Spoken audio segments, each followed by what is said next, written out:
Good behavior, don't wear pants.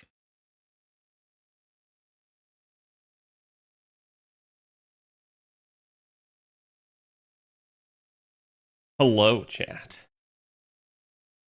Congratulations. You have made it to the weekend.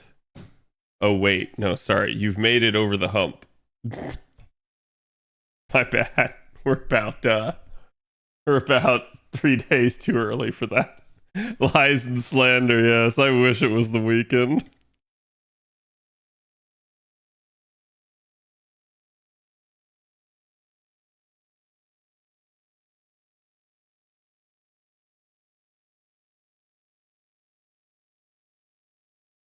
How's it going today, guys?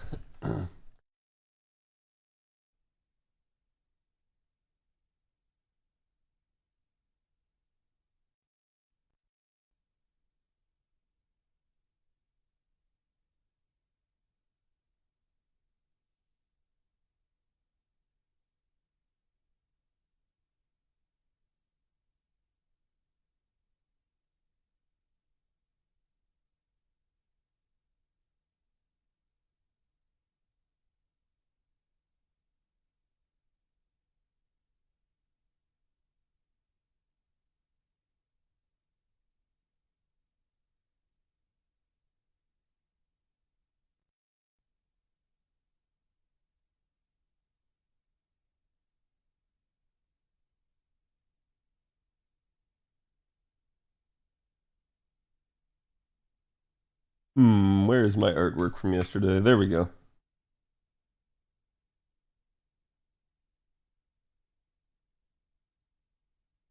Must be nice, Ern. Here's some of that weekend with us.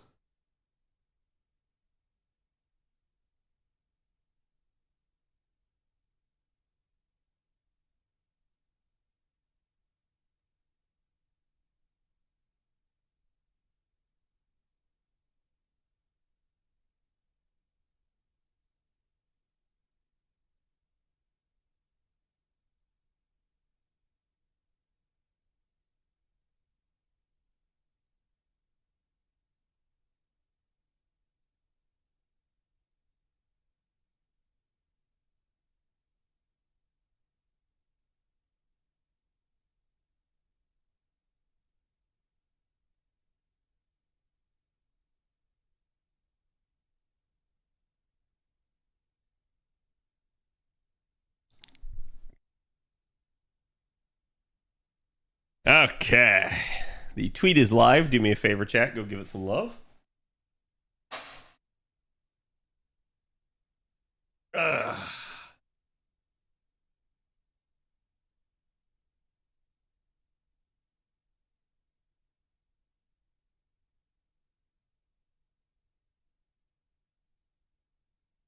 Blueberry ghost pepper cheesecake? That sounds actually disgusting to me. What the hell?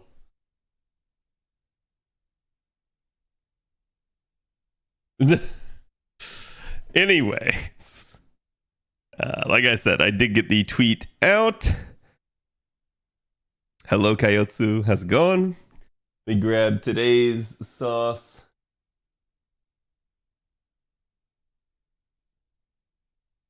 Chat will not like it as per usual.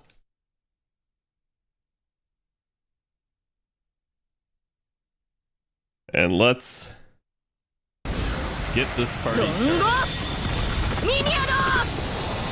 Ern like spicy things. I like spicy things too, but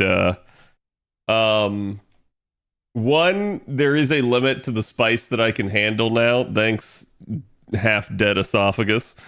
And I usually don't like to mix dessert with spiciness. Usually. Okay, there is today's artwork. Go give the artist some love, guys. You guys know the drill. Chocolate ghost pepper before was damn good. I feel like that would not be the most terrible mix, only because at least chocolate has some bitterness to it. But I feel like cheesecake, I want it to be tasty and sweet. Mildly spicy. I can't handle too hot spicy stuff.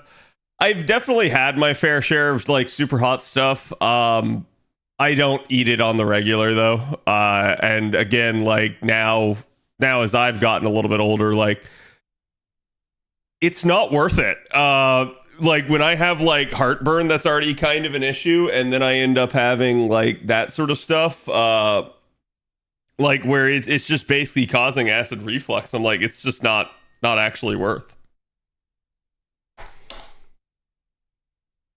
Hot wings is my hot and spicy.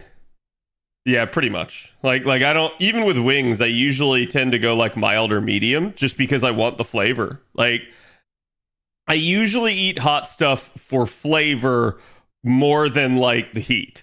That being said, it's really nice to get some heat, and like especially for someone like me that has like just bad allergies and stuff all the time, like getting like my nostrils and like sinuses cleared out is like, oh, that is one of the better parts about eating spicy food. But usually I just want the flavor more than anything, and even like mildly spicy stuff does it for me.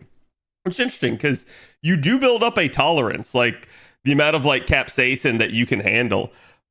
Basically, the spicier the stuff you eat, the spicier the stuff you need to eat, usually in order to like actually, you know, retain that same level of like heat. So for someone like me, I've just kind of at this point stuck to like, you know, I'd say like low to medium heat, and I'm good. I don't have to go like super spicy. Hunter Thom, they give it the follow. Or Tom, if it is. I generally prefer spices flavored. Yeah, I'm the same way. Like I put sriracha on like almost all of my like Asian food now. I quite literally, you know, like have a bottle of hot sauce sitting here as you guys saw. So like I have like tons of hot sauce and stuff all the time. I actually have to temper myself because like I don't want to like get an ulcer or something like that. So there are times where I go like, hey, this is something I normally have hot sauce on. I'm like, why don't I put like something else on it instead?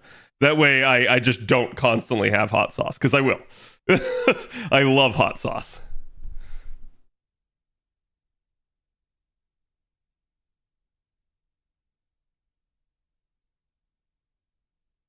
Is it tolerance or is it just murdering your sensitivity? I mean, like it may be that, right? I couldn't tell you. Started playing FGO and binge watched your vids. Oh, nice. Well, again, I hope you found them informative, and feel free to ask any questions you got. Always happy to help. What would you not put hot sauce on? Usually sweet stuff. Like I said, I usually don't mix sweet and spicy. I think like the only time I might is with like some form of Chinese food, and even then it's not like super sweet, right? It might be like something that is like sweetly baked or something like that. I don't know. Love the art today. Thank you, Wood. Have you been? I am debating whether or not I wish to continue to run this allotment here. Oh, actually, before I go in, I think I can buy another one of the things. Oh, and we also have the expeditions.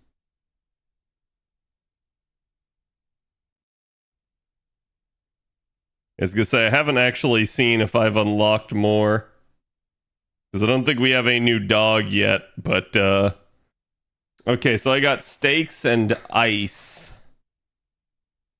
Um, and magatamas.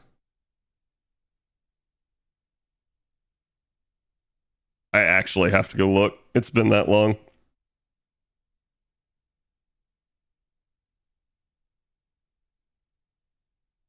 Steaks we definitely don't need. Ice we're still pretty good with. Magatamas we're still pretty good with. I don't really need much of anything on that.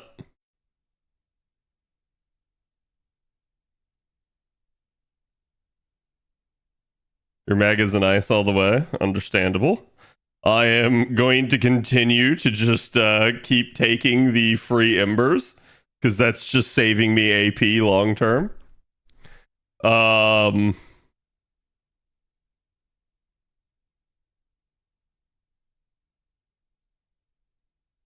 God, I don't need any of these resources. That's the real problem I have right now. None of this is like that big of a deal for me. I think we go ice, but no, that's not even bonus. Magatamas is bonus. Of course, that's bonus.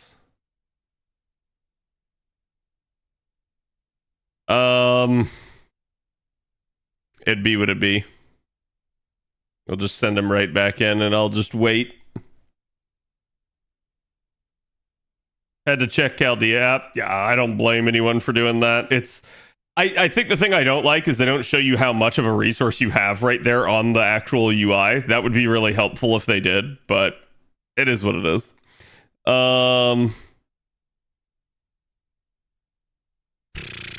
I think I am ever so shy of the amount that I need here. Wait, did I not? I did not buy it. Okay, so now I just need the silver one. And we'll probably get that with this amount of AP here.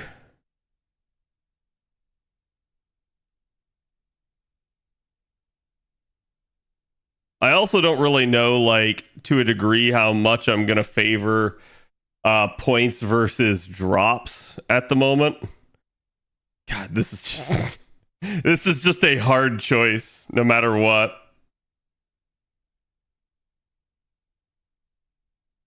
You can scroll down and see more missions there. If you've caught up on story, yeah.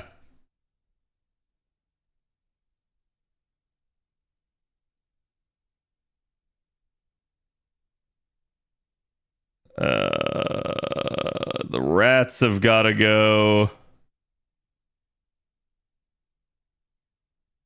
MASH is not a bonus unit. Perfect. Wow. God, do I have a 4-star that would support Bakin better?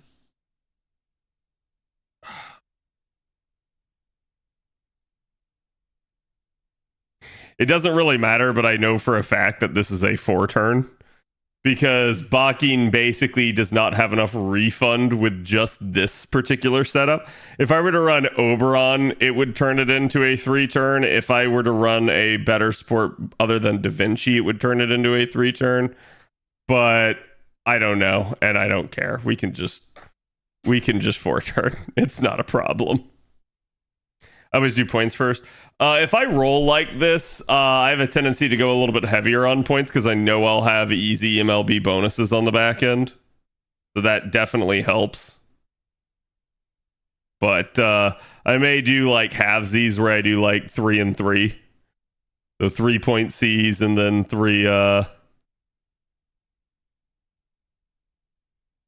Oh... I'm just toast anyways. I didn't actually hit her, so that's gonna cost me a little bit of refund there because I'm gonna lose out on the 20% arts up, but it be what it be. Caster Gill maybe. The issue is like Da Vinci Ruler just has quite a bit for a 3-star. She's got the NP damage up, she's got 20% charge with NP gain. And she ends up having a tricolor buff as well. So, yeah, I'm not going to say that, like, Gil wouldn't give you more damage output. He probably would. But not having... Oh, my God, I didn't even get the arts up on her. That's just really bad. So I'm going to have 30% here on the flip side. Let's go ahead... and do something like that, and that'll at least get her back. I basically refund 70% with this current setup, and I'm like basically 10% shy every single time, but this is gonna be bad. I got Bakin in my first pull, so I have only the 1 3-star C. It's okay. Like, and I've tried to tell you guys this before, but it's not really a huge inefficiency otherwise, right? Like, if you think like, hey, I should roll to get more craft essences, that is usually not worth. Like, you usually don't want to do that because it's not going to get you a whole lot of stuff. it'll actually still like just kind of be a drain on resources otherwise. Wow, no actual Bakin cards. So we're just gonna lose all the buffs. I do think Bakin has a really cool MP. She does. And I was explaining this before because, people were asking me how I felt about her, and it's just her only issue is the fact that we just have such a ridiculously good arts welfare for Ryder, and that is Habitrot. If Habitrot didn't exist, I feel like a lot of people would have a lot of like good things to say about Bakin. But the fact that we don't means that a lot of people, or sorry, the fact that we do have Habitrot means that a lot of people are just not going to be that impressed and not going to view her as a priority.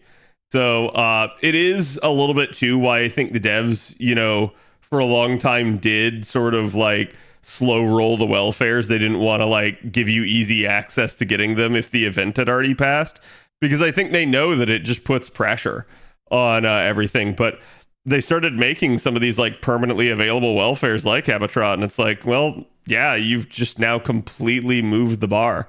In that regard, you could almost think of Habitrot as a reward for completing LB6, because I do think that's the thing. There's also the fact that Da Vinci Rider is a damn good looper. Yeah, but the one thing that Bakin has at this point is Bakin kind of just wins out of all the arts loopers for damage. Who she doesn't beat is Habitrot when you're sitting there within P5 of her. And that's where like rolling a higher NP level of Bakin can actually help you out. But no, I mean, I think that is just a thing. It's like, it's not like any of the arts loopers are really bad. They're actually quite solid. It just becomes a problem of it's difficult to convince people to roll for a character that, for one, they know nothing about prior to the event, and two, they basically don't need. And what I mean when I say need is that it is not an immediate apparent upgrade for them. So without that, it ends up being a bit of an issue. Usually at that point, what's going to get people to roll is, oh, hey, the character's hot.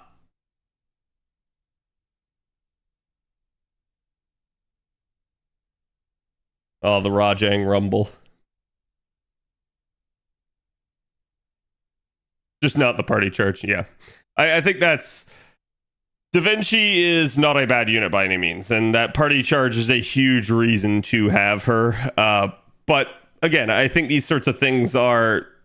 It's good to have different designs, and it's good to have like that variance in there so that players can actually like build different setups. I think the problem occurs when you again, just have a clear-cut winner in any of these scenarios. That's just naturally going to cause some, how should I put this, like, problems. You ever get the urge to impulse roll on things you don't want? No, because if I don't want them, why would I impulse roll? So, chat, now's the part where I inform you that if you get the need to impulse roll, it probably means that you secretly low-key want that character. And why did I pop the actual Mystic Code there? What the hell? This is overcharge defense down. No, it's the curse. Oh yeah, no, and defense down. Okay. So if that's the case, we're going to put that second. And we're going to hope that Bakin gets the 6% that she needs. Some of us low-key want everything. No, I mean, it's just the truth, right? Like, if you truly didn't want a character, you wouldn't feel the need to roll. Your timing is pretty bad. Super close to anniversary in summer. Yeah, this is one of those ways in which, like, clairvoyance allows NA to avoid banners that otherwise do not suit them. And it's why the devs, like, kind of hate clairvoyance. Because we can sit there and we can go, no, I don't want to roll right now because I know what's upcoming. Versus, like, when this came out on JP, I'm not going to say, like, everyone rolled. Bakin's still one of the rare units on JP in that regard. But it was definitely one of those things where you didn't know what was coming, so it was a little bit more like palatable in that regard. Like you knew you had summer, you knew you had anniversary. You just didn't know if you were going to care about any of those units. To a large degree, I think you can always count on the fact that you'll probably care about at least one of the summer units, but it is definitely a thing I think that they run into is that when NA actually knows what is upcoming, people make their plans and the devs start going like, man, what the hell do we do? How are we going to get people to roll when not that many people on JP even rolled? That's where I think they start to like have little panic attacks, and it's why they do all these like tchotchke things with the schedule sometimes. Dead set on Roland for Avalon, but ended up using all his Saint Courts on Bakin. Yep. It do be thing. Thus the random banners. Yeah. I mean, the random banners are usually not that random for NA. It's usually that they're taking it from something else. And I will say this.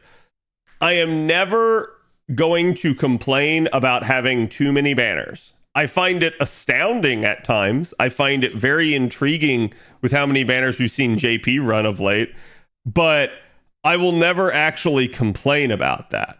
And the reason being is just, again, the fact that it is always better to have more options to roll rather than less. I think that's just naturally a good thing.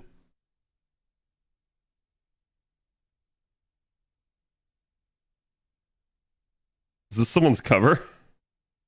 Yeah.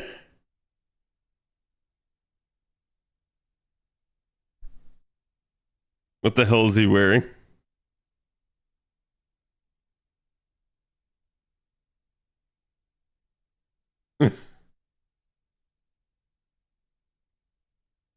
Also usually units that are featured in an event. Yep. But that's what I'm saying is like a little bit. God, even putting the waiver MP before didn't get me any more NP gain. Crap.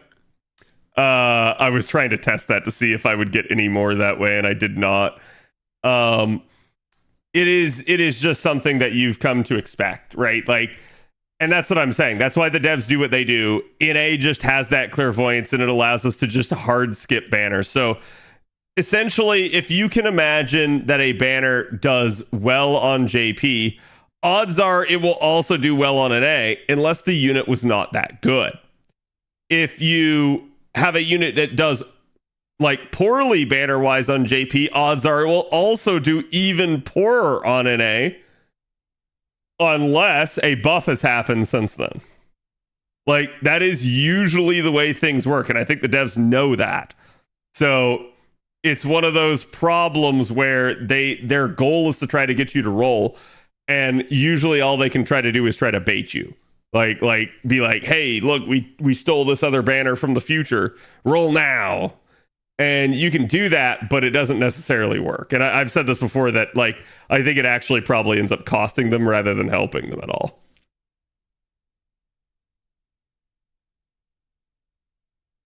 I think Semiramis is more popular here than in JP. Like I've said, I've heard that Semiramis is not popular in JP. I just don't know how true that is. I've never really known how true that is. Either way, I'm still going to say that, like,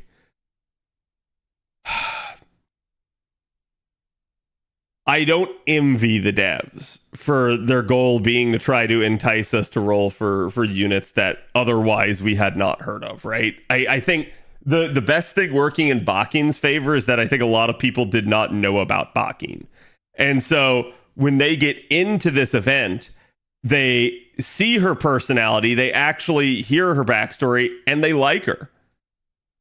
Whereas before, maybe all they had seen was like her NP, her ascension forms, and her animations. They hadn't actually seen what her personality or backstory were about. And getting that in front of them usually will change people's minds. You begin to realize that FGO just does a really good job of making the characters appealing. That is something that it has always done. It gives them a very likable personality. It gives them a story that is interesting. And it usually is paired with a VA that is like, you know, sultry or cute or something like that. And just makes you want to roll. So, do I like Bakin? Yeah. Yeah. Just put 4-star limited servant people 1 on those banners. I mean, yeah, you could do stuff like that, but that's not going to make people happy either. Like in a weird way, they'll have more options, right? But they're also going to be like, what the hell? Why are you making me roll here and now?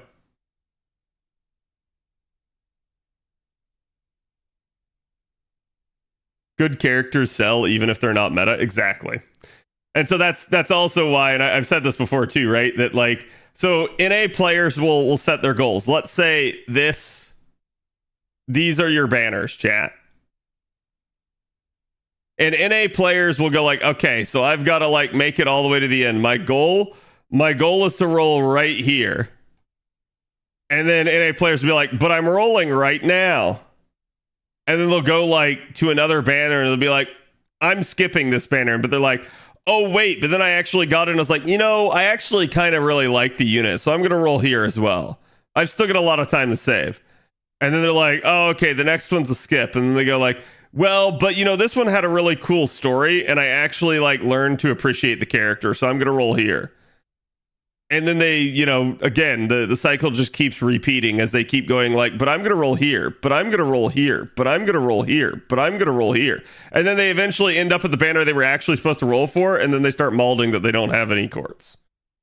And I'm like, yep. This just happens, right? Like, there are some people that just have no self-control. And I'm not saying everyone's like that, but I do think that to a large degree that happens to a lot of people, and I think that that is a very common thing.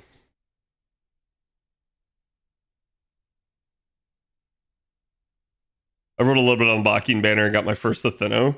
Can you believe that I've never had her show up before? Yes. Yes, I can believe that.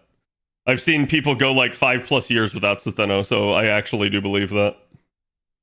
Especially if you're more free to play.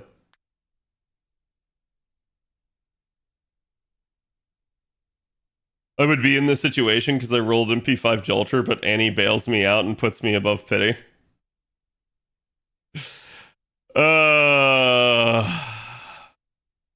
Until you roll more. The Drake banner caught me, dropped some tickets, got a jack. Wait, there's a Drake banner right now? Is there? I actually didn't see. Oh, that reminds me, I do need to do that. I think the weekly is to roll FP. Yep. And then chat, we'll go ahead and we'll do that as well. Because why not?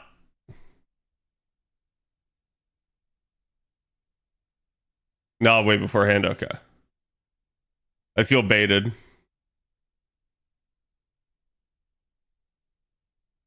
I don't have Rama or Asaka Bahime, and I've been playing for almost 4 years. Yeah. I mean, that sort of thing happens. Like, there are probably, especially again, depending on how much you roll, right? Like, there are plenty of units that will show up. There are plenty that won't.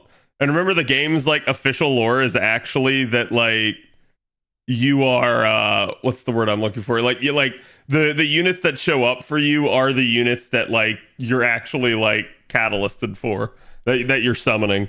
The units that don't show up just didn't want to show up for you. And I'm like, oh, that's weird. Then why is it that money solves that problem? I'm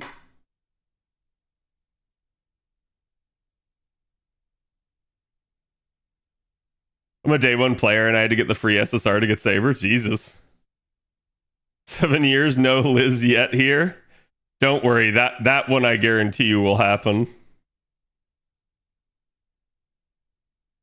I've never seen a Nightingale. Yeah, it happens. Like, I've told you guys too. You guys know I've wailed a lot, right? And it's like you literally saw like my first Tamamo spooks ever this year. The only way I had Tamamo was physically going to her actual raid up and pulling her out of it. Otherwise, I did not get an actual spook of her. I've still to date only ever had one Altera spook. And I technically across both servers have had one Jack spook on each. But like, it's just the thing. Some units show up a ton, some do not.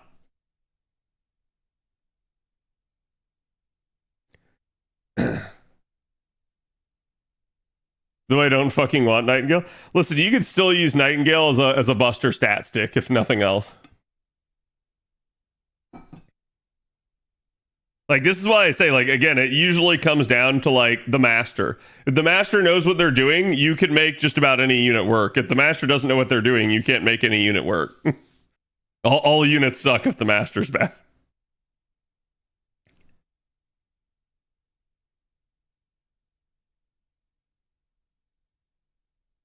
There's been situations where I thought about using Nightingale because of her buffs. Yeah.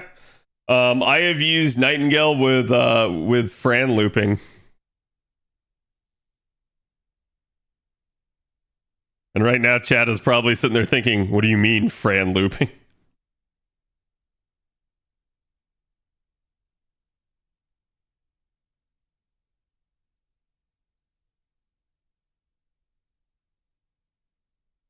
Of all my NP5 5-stars, none have ever spooked me. I have had to roll for all of them. I've had a couple that have just spooked their way right to NP5.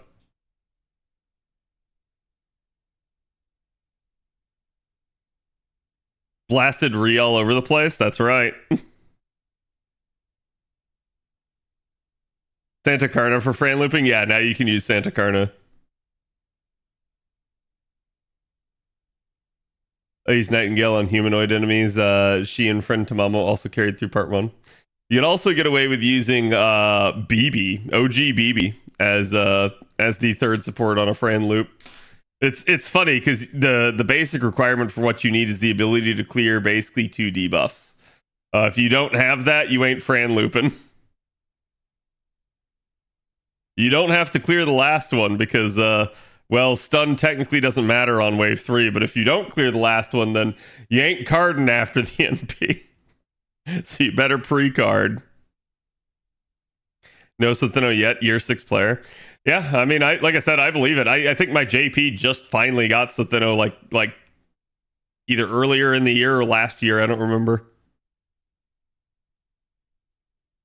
So it definitely, like, you guys can go a long time forever seeing certain particular units. And that's also why my advice is, especially if you are more free-to-play oriented, if you want a unit, roll for the unit. You are not going to guaranteeably get them otherwise. Like, it's a problem I think that the game has always had, but it's largely a community-based problem where we kind of convince ourselves it's like, oh, well, this unit's permanent, I'll see them, and it's like, yeah, but the permanent pool is huge. So this ain't like you know, like a MiHoYo game where there's like, I don't know, like 6 or 7 permanent units, right? Like, it's straight up, the permanent pool is huge, and you may or may not get spooked depending on how lucky you are, especially not at like a high rate. So it's entirely possible that things just don't fall your way and you never see that particular unit.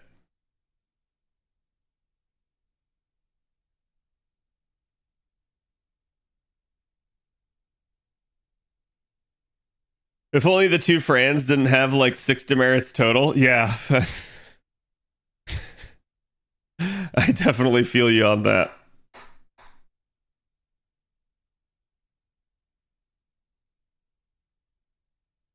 Tried using some tickets on the Bakin banner today because my first 390 Sankworths did not get a 5-star MP or CE.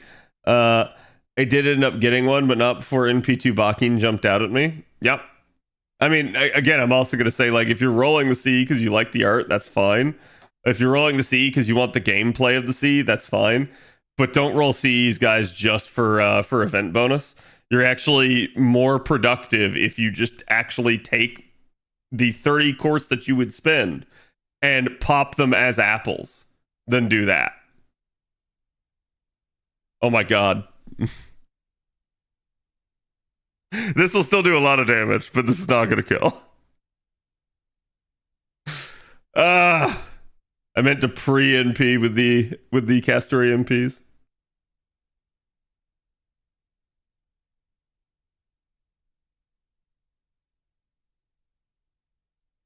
Add Genjitsu.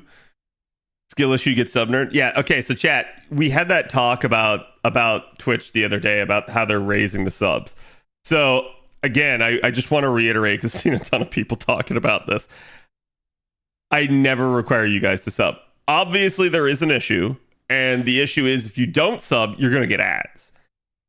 Is that a me issue? Can I turn ads off? No. I have seen people say this over and over and over again. They're like, oh yeah, the streamer can control the ads. We can control the frequency of the ads. We cannot turn them off. So like I can run them more often than I am right now. I cannot turn them off. That's sort of the issue that like happens with all this stuff is even if I try to opt out of the program and not run ads, Twitch will still run ads on the channel. They will still run them for you. It's if you actually opt in, you have a choice of how often they run, but they still run at a base minimum level. So that is a problem with Twitch. I've said it before. Plenty of people have gotten on to them for that. I wish they would do it better. I know now YouTube also apparently has ads, but YouTube guys, you would have to tell me how that's going on your end. And all I can say with regards to the sub prices increasing is don't expect them to go down. Expect that it is going to be here to stay because it's Twitch. And the whole reason they're doing it, no matter what their stated reasons are, is for themselves. They're going to claim that it's for the streamers and everything like that, but it's 100% to make them more money. So the only advice I can give you is, and this is going to sound self-serving, so that's why I'm trying to tell you guys this before. But the only advice I can give you is if you sub now for multiple months, you are locked in at that rate at least for, however long you sub. So if you say like, hey, I want to subscribe for like 6 months, you're locked in at the $5 rate for 6 months. It's if you try to like go month to month, it's going to immediately increase on you. So that is something you can do is you can prepay. But it is what it is. That sadly, I can't think of any other way around it. So YouTube has ads. Yes. Yeah. I was going to say, I do believe ad blockers obviously work, but I mean, that's no different than Twitch in that regard. So prices will only ever go up. Yeah. Which it's funny because I've seen people say that this is the first price increase in 7 years. And I'm like, I was around Twitch 7 years ago. I don't remember prices increasing. I don't remember the prices going up to $5. I remember subs always being $5. But someone might be able to remind me on that.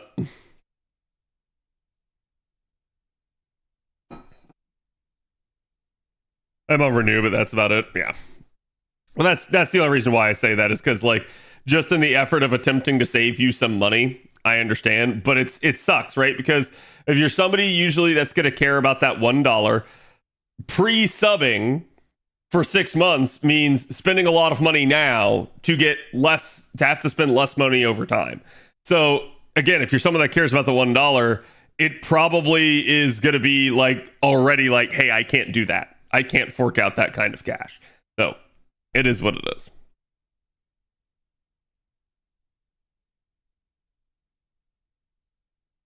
Why didn't I get ads on Asmon's channel? I don't know. I heard that he did something because someone was trying to tell me about that the other day, but I have no idea how. He may have a special deal as well, so. I don't have ad blocker. I've never seen a YouTube ad on any device I use. Yeah, I occasionally get YouTube ads that like sneak by the ad blocker, but that's it. Like, and usually it's just a case of like update your ad blocker and it stops it. I understand why like these companies want advertising revenue. It makes them a ton of money. Like companies are willing to shell out big bucks to reach audiences. But also at the same time, I think your average individual is just tired of being inundated with ads everywhere they go.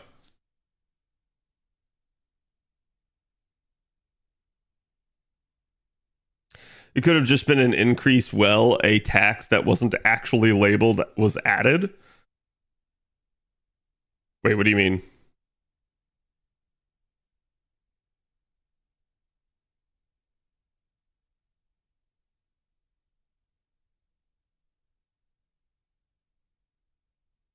Are you talking about like the increase that just happened here or something else? There are some really old grandfather deals. I have a lifetime sub to a channel. Yeah. Yeah, I believe that. Like I've absolutely heard of crap like that. For instance, technically, chat, I can lifetime sub 2 people to the channel.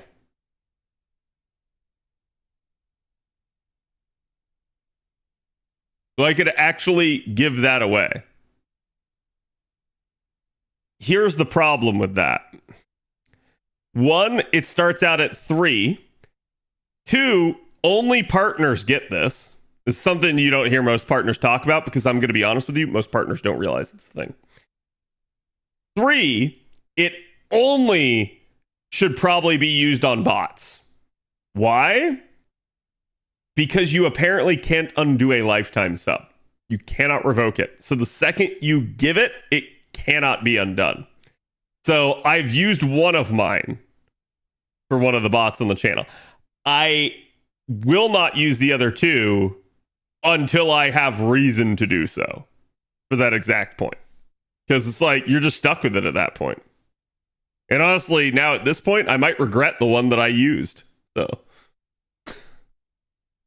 but that is the issue, is they give it to us so that we can like sub our bots. And I'm like, it's kind of dumb. I feel like the streamers should just be able to go, you know what? I don't care about making money off of this particular thing, and I just want it to have my emotes, be it bot or person, right? And that would actually do you a lot of like favors at that point.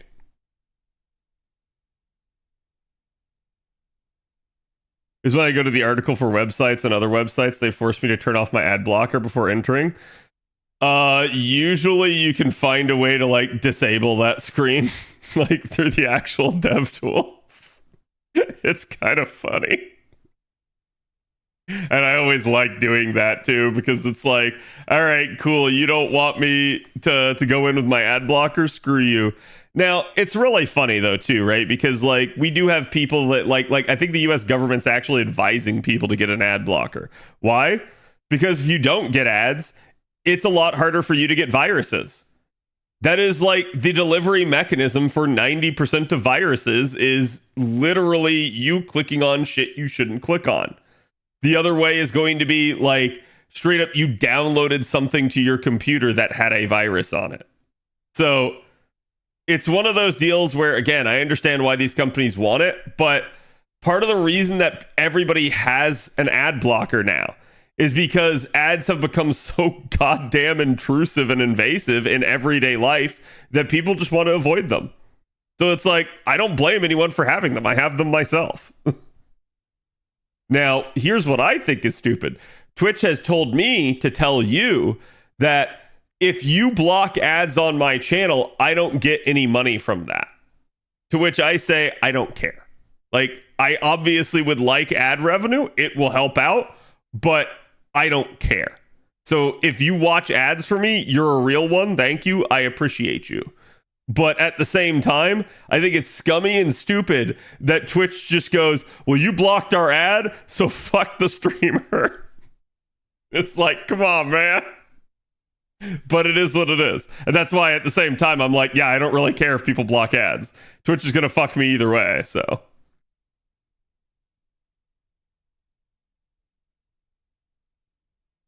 There was a video from Charlie about how the internet is unusable without an ad blocker. I don't think it's unusable, but I do think it certainly makes the experience worse, right?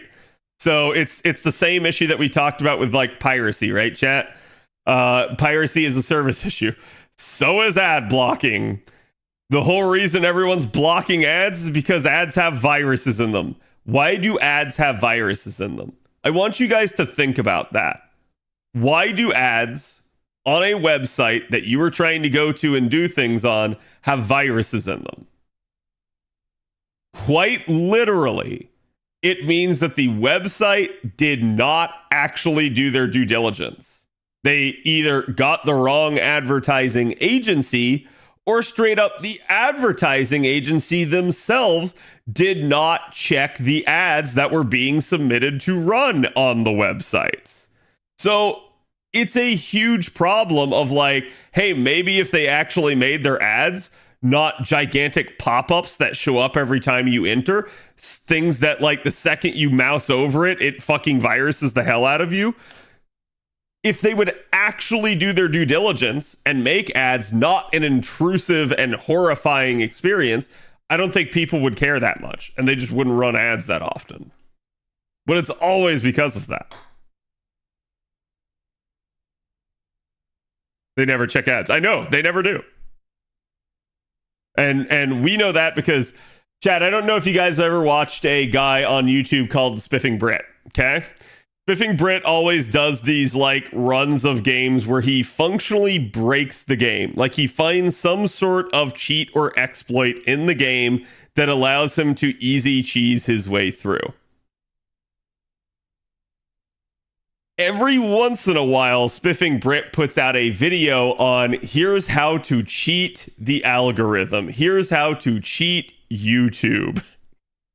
And those are hilarious to watch as a content creator, because you're just sitting there and you're like, I cannot believe this is a thing. I cannot believe that, like, they sit there and do this shit. So Spiffing Brit took a, like, 3-hour stream of RimWorld that he did. And he straight up said, you know what? I need to boost my views. So I wonder if I can actually take this stream and put it into the ad program on YouTube to get it more views. And it turned out he in fact could. He created a cyclical relationship where he could straight up boost the performance of his videos and make them trend harder by actually turning them into an ad. And he's like, unfortunately, the cost of doing this did not make him that much money. I think it basically ended up losing him money long term. But he basically hypothesized that if you were a big enough person, truly a big person, that you could actually do this. And it's like, what the shit?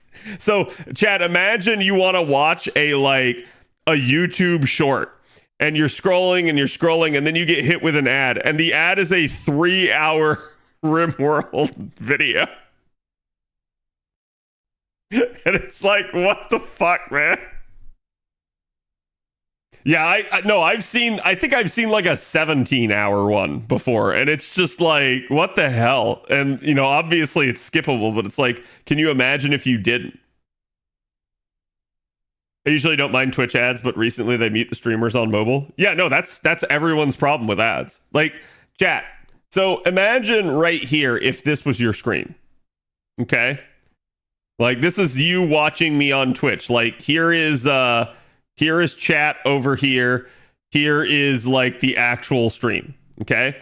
Now, how would people feel if there was like a banner ad? Either over the top of this or maybe even out like to the side. Okay? So like out over here. Or maybe it covered like the top part of chat. I feel like people would not care. And as long as it didn't mute the streamer or, you know, make them miss the last like 2 minutes of the stream, people would be A-okay. Straight up. Same thing, people have also asked for like, hey, why is it that like your ad will take up basically this much space and then the stream goes into the top right corner? And it's muted most of the time. Why is this not the reverse? Why do we not just get a like video ad in the top right of stream that plays either simultaneously with the stream or basically allows you to at least still see the majority of what is going on? They won't do it. They won't do it. And I know why. It's because they probably feel like they cannot sell it as much. Here's the thing that I'm going to say. When you have a market like Twitch, like YouTube, you can sit there and you can kind of demand. And you can say, you want to advertise? Here's what we got. You want this? You pay for this. And then, you know what? maybe they occasionally do have that annoying full fucking screen ad, but that needs to cost like insane money. That needs to be, okay, you want to do that? You are interrupting the actual experience for the viewer and making them hate you. So you want to do that? Cool. Pay us the big bucks. That's what they need to start doing. They need to start leveraging that shit and be like, hey, look, you want our cheap option? Here you go. Here's the banner ad. You want our medium tier option? Here's the corner video. You want our super elaborate, ultra sweet? There you go. You can have it, but pay us an arm and a leg. Tell you what, that is how you make Twitch profitable. Right there. Like, basically just make it so that it actually is something that, like, they will make money off of. And I'm going to tell you right now, people would watch ads way more often. Like, I don't know if you guys remember, but people used to watch ads for the purpose of getting bits because they could actually give bits to the streamer. And people were like, yeah, fuck it. I don't care. I'll go watch a 30-second ad to give a bit to the streamer. And they stopped doing it. I'm like, you idiots. You actually had a system that, like, people would, if they were, like, a fan of the streamer enough, go and do that to actually help the streamer. And you got rid of it. So, I don't know. To me, it just seems like it's really dumb on their part. That was region locked? It was, yeah.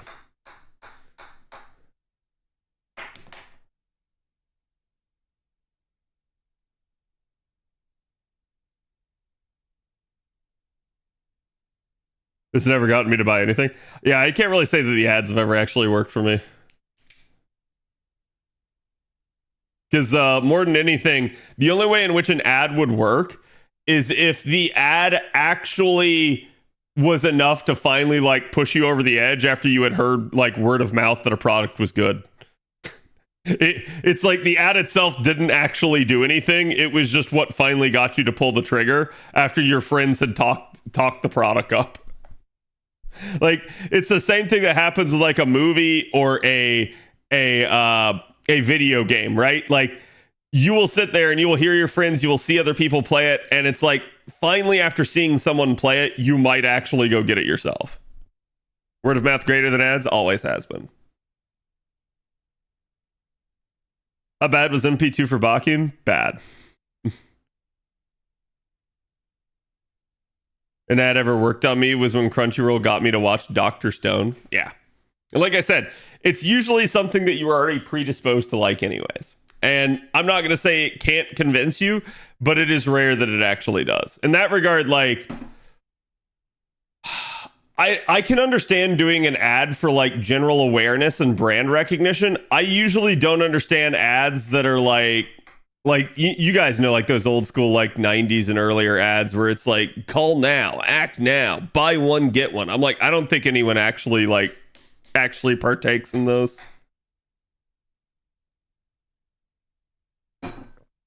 Ken, you're far more likely to sell me on a game than any ad I could watch. Well, thank you. I appreciate that at least means that I'm better than scummy corporate practices. It's pretty convenient if you Google any item, ads of it immediately show up on YouTube. Yeah, I really don't like this bullshit of let's sell everybody's data to third parties, because that is how that happens. It's like, oh, you were just talking about that? That is why Google recommends it to you. It knows. It straight up knows. And Google pays for that info. And it's the same thing with Amazon. It's the same thing with like any search engine or anything that you actually do. Like, we have straight up had things where, like, people were talking about shit on Discord. And all of a sudden it starts showing up on, like, YouTube recommendations and, again, on search engine hits and ads and stuff like that. And you're like, what the fuck? The political ads are starting. Yeah, I don't care. You guys know my stance. I don't really like talking politics on the stream. I prefer to just keep it, like, out of this place, because to me, the stream is for relaxation and in entertainment and escape. I don't really want to get like into the real shit too much. I don't mind like, again, doing things like media reactions and stuff like that, but I will just flat out tell you guys I will not react to anything that's political just for that exact reason. Don't forget to disable the always listening for your chat, your device's chat. They're always listening. I know. And I feel like even when you disable them, they're still listening. That's a thing? Yes. Had the ads get worse during that cycle? No, I know. I'm not blaming you. I took that as a time to like, hey, let's talk about this since I haven't talked about it in a hot second. To remind everyone, please don't bring up politics. Like Siri or Cortana or whatever. Yeah, it's really funny. Like, I feel like at this point, we are heading into an age where like every little bit of experience that you have and everything is going to attempt to be monetized. And that's why I'm saying, like, I don't understand how this stuff actually even works in terms of advertising revenue. I feel like the rates that I've always seen for it are so exorbitant that I'm like, there's just no way they're actually making money on this. They can't be, right, chat? Like, surely they've got to be losing their butt. And then, like, somehow the cog keeps turning and basically people keep paying for it. So I don't get it. You think repeated ads that have an effect on you after seeing it for a certain amount of time? Yes. Yes, I do think a repeated ad would have an effect on you, and it would not be a positive one. I straight up have seen it, right? Like, I have had ads where, like, I just got fucking annoyed by seeing them too many times. Like, I was like, dear God, it's this ad again. And that happens, like, all the time. Can't have nothing in 2077. Well, remember, chat. Remember, the futuristic dystopian like novel and video game was meant as a warning, not a roadmap. It was a cautionary tale, damn.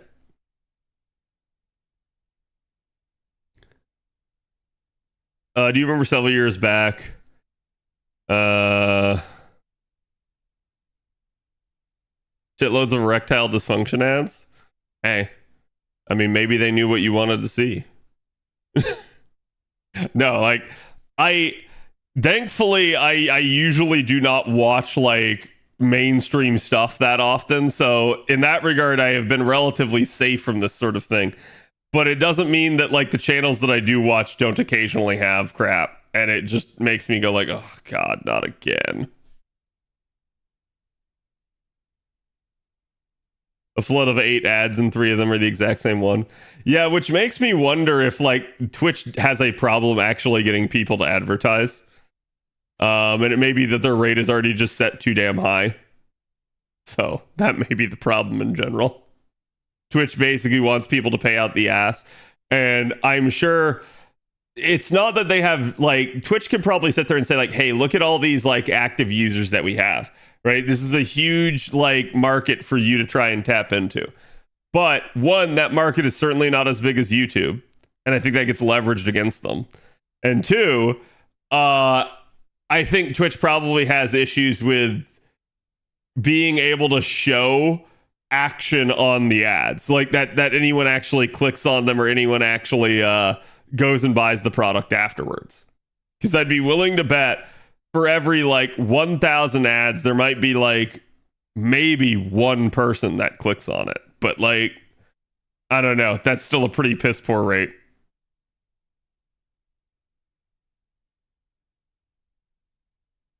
Gives me all ads in Espanol. I see.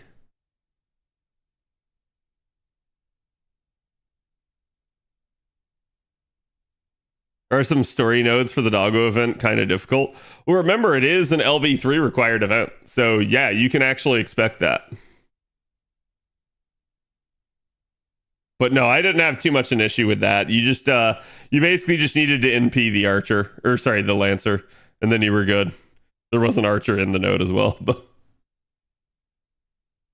But yeah, anytime you start having a like lost belt required event, please understand that that usually means that the story is going to be a little bit rougher. I click on the ads to turn off the volume. Ah, that's the problem. You clicked. You gave them what they wanted. They baited you. No, I don't know. I just have always felt like the advertising experience on Twitch is really bad. And like I would have no problem running more ads if the advertising experience was actually good. And that's sort of the issue, is that it's not. It's so invasive and piss poor that like it doesn't make the streamers want to actually run them.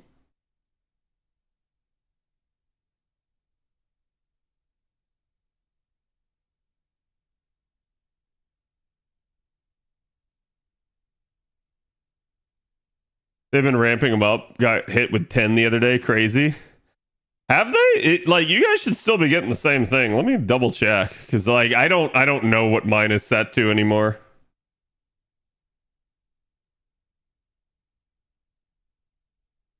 I run uBlock usually. I think it's uBlock Origin. I can't actually see it. Yeah, it's uBlock Origin. And thank you for the 200.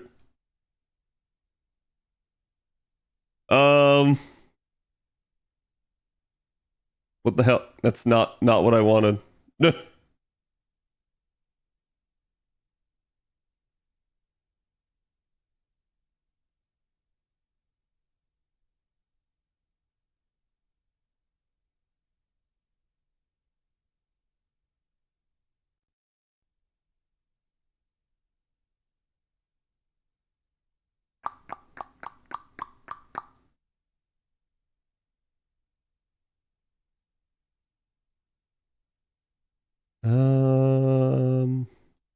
So under this, they keep moving it around on me. Okay.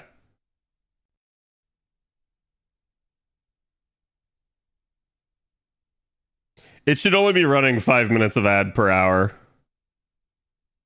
So that usually, and I think the way I have it set is like once every half hour. So like you guys should only be getting 2.5 minutes. So if you got 10 ads, that's fucking wild.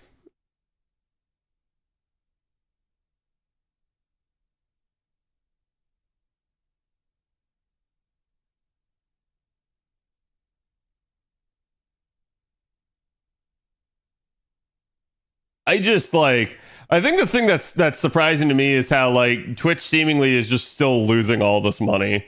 I feel like there's just some actual like positions and bloat that they can cut, and it would not be that impactful to the overall Twitch experience.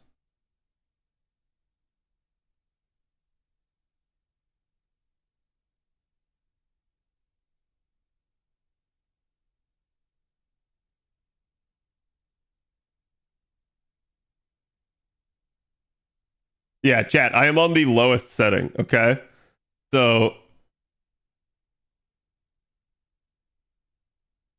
I love how like the estimate actually goes. So let me go ahead and show this to you. I don't think I've ever really just shown you guys the screen before. Okay? But this is the ads incentive program. So quite literally, these are my offerings. Straight up. For full transparency. Okay? Now, I could jack that rate up. I can get more money out of this, but you can see it's like we're talking a difference of maybe like $100. It's not that big of a deal, and that's $100 at the high end. I'm probably at the low end. So, yeah, don't you like the estimate? The estimate that doesn't work anymore? It used to actually do it. But yeah, this is on a monthly basis, so this is like how much I make per month on ads. Don't get me wrong, it's not bad money. Like in that regard, it is a nice thing, but it is a thing. And like I said, even if I opt out of this program, they will still run ads. So, FYI, those are variable names. Yeah, 100%. Like it's supposed to actually show you an estimate based off your own like capability, and they just like so. Chat. Now we get to talk about how bad Twitch is at actually maintaining anything that it does. When they first came out with the ads incentive program, this estimate did work. But somewhere along the line, something broke. And for the past, like, God, I don't know, like year, it has not shown me an actual estimate of how much I will make. Why? I don't know. And Twitch never revisits their shit. When something breaks on their site, they don't fix it. when they implement a new feature, it never gets touched again after implementation. It is just how it is. Always. So, it be what it be. Thank you for being transparent with us. Yeah, it's no problem. Like, I've never tried to like hide from you guys anything about like the amount of money that I make or anything off of this. Because again, part of the problem that I have is a lot of the money just goes right back in. So I don't end up making really any money off of it. Type. Thank you for the gift sub to pretend. Appreciate it. But yeah, no, it's just the thing, right? So like I said, I got no problem like showing you guys that in that regard.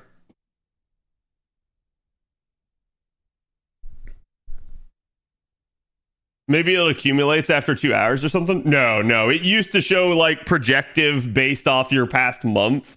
It would project how much you would make for the next month. Now it just doesn't even show. It just, they gave up.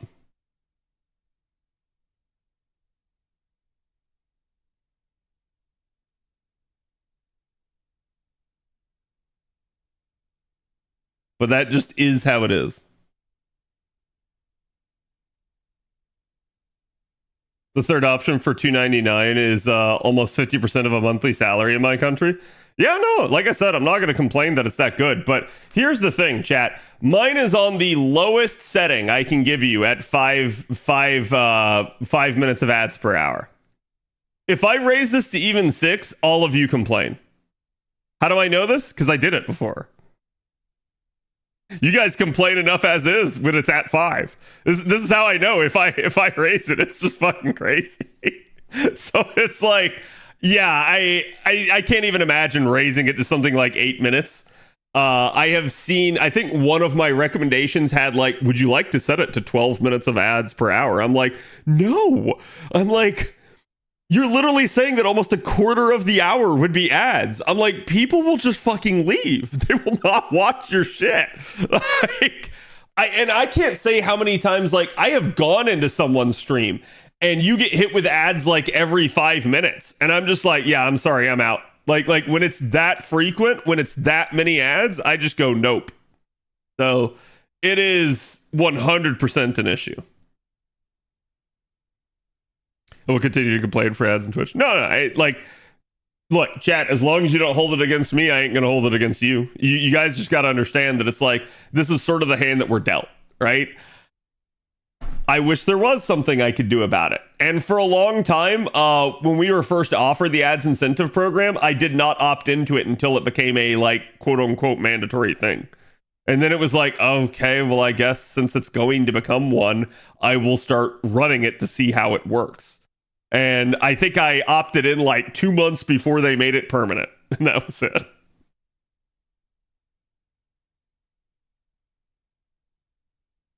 Sometimes I get 3 minutes of ads. Yeah.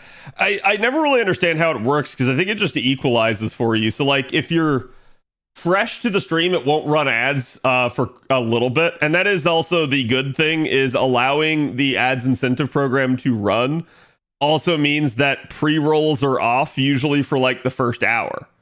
Now, what does that mean? I don't know. I actually have no idea, because people will still get hit with ads like within the first hour of stream. But I straight up have a like ticking timer on the top right of my dashboard, says pre-roll off for the next 56 minutes and 22 seconds. Will any of you get an ad in the next 56 minutes? Hell yes, you will. If you just came into the stream, will you? Still, yes. So like, as best I can tell, it's like you won't get hit with ads for like the first 15 minutes. But then from there, I think it's like all bets are off. So that's how they tried to sell it to everybody, is it disables pre-rolls. And I do think it does some stuff like that, but I don't think it actually does disable pre-rolls. I think it's like, it disables a pre-roll right when you come into the stream. But I think it does not stop it within like, however long.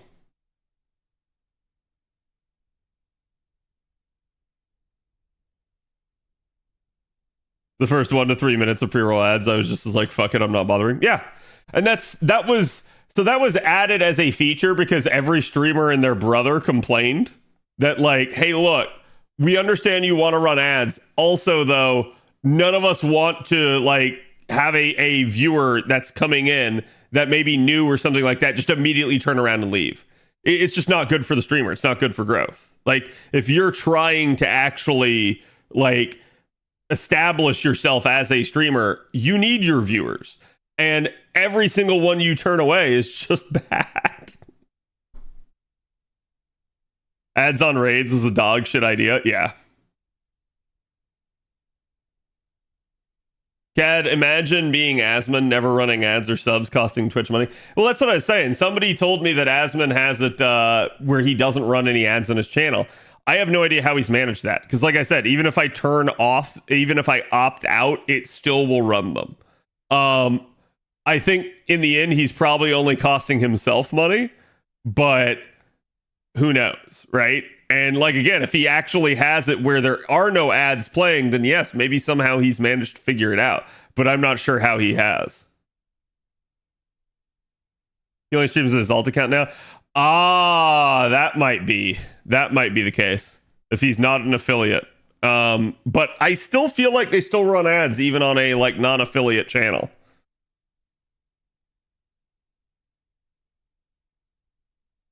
Whose other stream is not partnered. Usually partner has nothing to do with it because even affiliates have the ads incentive program now. His second channel is not monetized at all. Yeah, I was gonna say. So he's not even affiliate if you can't sub. So that might explain it. But like I said, I don't really know. And now I am gonna say this, chat. I know everyone hates ads, but no, I will not demonetize my channel. I got to get at least something for doing this.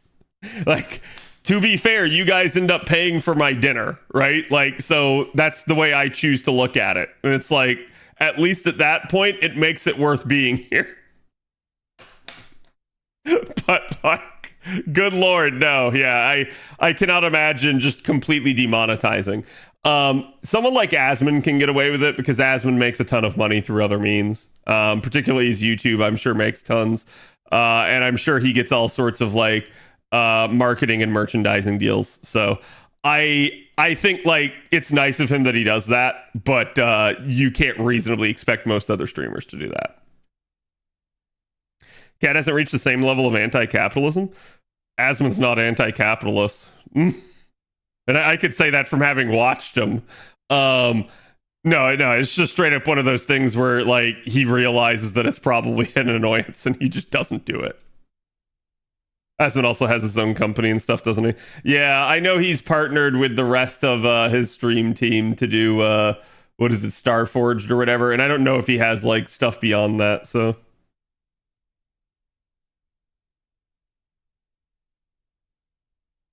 Asmon has plenty of money, surely, yeah.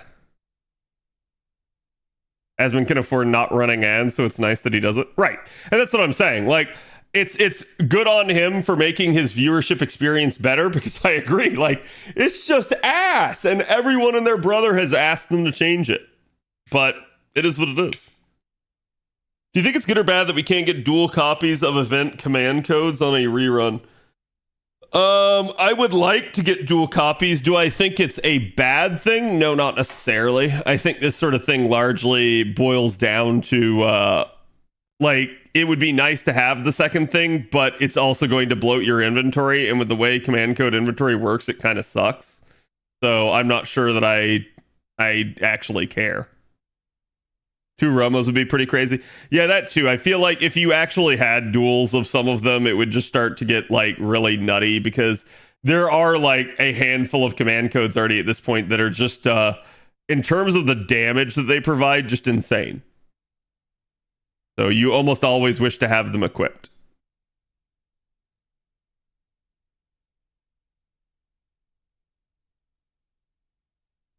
Not like he's out burning money like mad. Yeah, I mean, Asmongold quite literally sits at home and is one of the like one of the dirtiest streamers I've ever seen. I'm not going to say that he is the dirtiest streamer I've ever seen, but he is one of them. And I know like how he feels about that, and I know how other people always like criticize him for that. I just think like it's really funny because this sort of thing is talked about quite a bit, but like, So whenever you get in an argument with someone, whenever anyone gets in an argument with Asmongold, they will straight up just like start like saying dismissive stuff about him, like his cleanliness and his living habits, rather than actually attacking the subject matter of what Asmongold is saying. If you don't like what Asmongold is saying, debate him on that point. And I think Asmongold will also treat you with like reasonable respect in the same way that like I would, right? I think it's when you start going ad hominem, when you start actually attacking the person, you've lost. You straight up don't have a point to make anymore when you can't actually debate the point. And this sucks because I definitely have felt that way, like at least on like Twitter or Reddit at times. There are points where like you almost feel like you can't debate the person, not because the point that they're making is good, you completely disagree with it, but because you know if you actually try to debate the point, everyone is going to jump down their throat at you. And in that regard, I think that's probably what happens to Asmongold a lot, is a lot of people will refuse to debate him on the merits of whatever point he's making because they fear basically his entire like community going after them, and they do, and I don't blame them. But it is a thing where, like, at that point, the only way to win, if you're gonna fear the community going after you and telling you that you're wrong, the only way to win is not to play. Like just don't engage with him if that's what you don't want to have to deal with. So, but again, no, like if obviously the whole point of having some sort of public forum and social media and all this stuff is to debate ideas. If you cannot debate the idea, you're basically just mudslinging at that point. This chat certainly comes off as that kind of hive mind dirt pile. Yeah. I mean, look, to a degree, like, so do you guys at times, right? Like, I think it's just the case of that's the internet, right? With the internet, you see just a bunch of like pooling of opinions and people agreeing or disagreeing, in mass on things.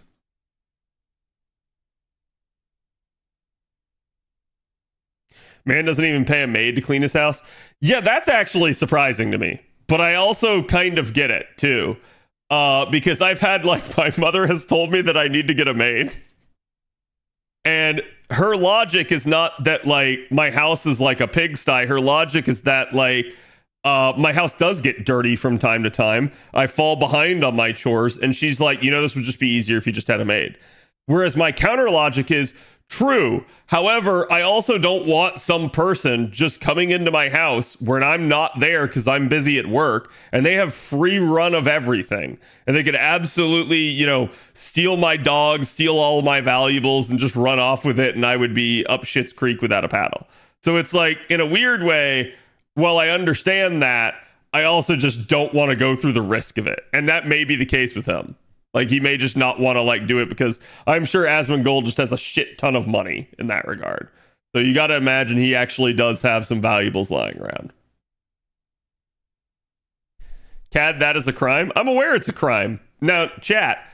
So this is also another interesting topic of discussion. It does lead, I guess, into some political leanings. But the same thing that I'm going to say, and I don't really want to talk about it more after this, but it's the same concept as... Hey, chat, do you need some way of defending yourself?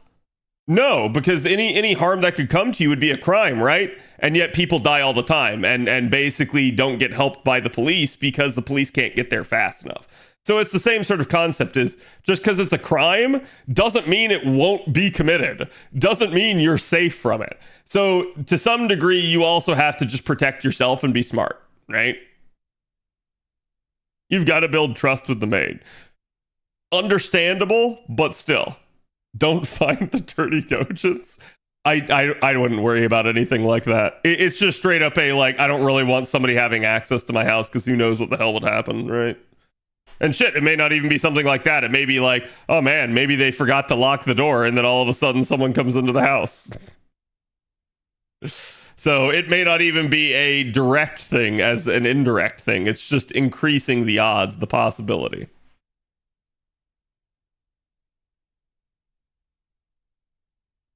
Isn't that the whole point of a crime? Right. And that's why I'm saying, like, just because something is illegal does not mean that it won't happen. It's like, basically, laws don't protect anyone. Laws only help you get justice for what happened to you. And that's a interesting way to think about things, chat, but it is exactly true. And at that point, it's like, do you want to be murdered? If you don't want to be murdered, maybe do something about it. Same thing here. It's like, if you don't want to be stolen from, don't leave your door unlocked, wide open, you name it, right? Like, don't invite strange people into your home. What if it was an anime maid? Would you let her into your house? No. No. No, we can do other things outside my house if I have to. It's only illegal if you get caught. Right, that too. So, like, at that point, I would feel like, all right, I'm going to hire a maid. I'm also going to install cameras around my house. Like, you would kind of have to do something like that at that point.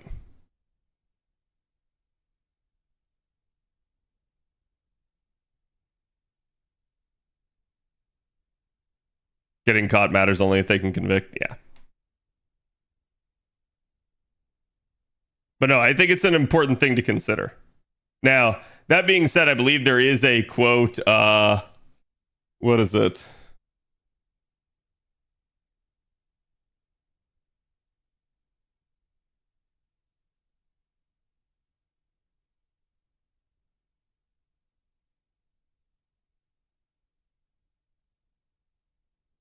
Yeah, there is the quote from Benjamin Franklin that said, those who would give up essential liberty to purchase a little temporary safety deserve neither liberty nor safety.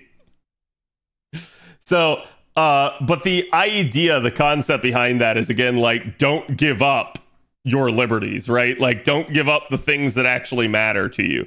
But it's the same thing of, like, it doesn't mean that you can't still try to get yourself some level of security, right?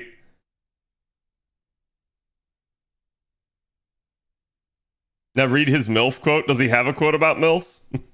Probably. Yeah, I mean, maybe if it was made alter. If it was made alter, that's a different story, chat.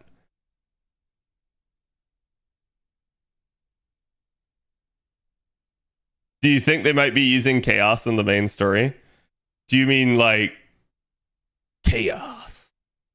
Like you mean like LB5 chaos? Do I think they might use it? Maybe eventually.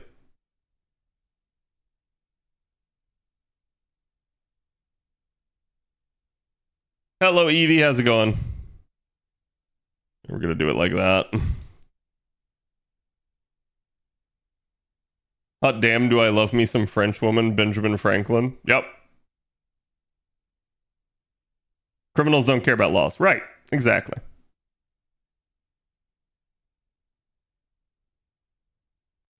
It's well known that Benjamin Franklin struggled with flatulence. I mean, don't we all?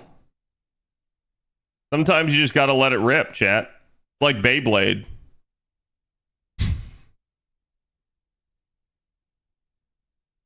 Grand Saber Chaos data lost? I don't know about that. I'm still reeling over the news of the freaking live action for Yakuza. I'm like, what the hell? I cannot believe that someone's actually going to make that. And it's a little bit like, I hope that it is good too. And I hope that we are now beginning to see a renaissance of like video games actually getting their time in the sun.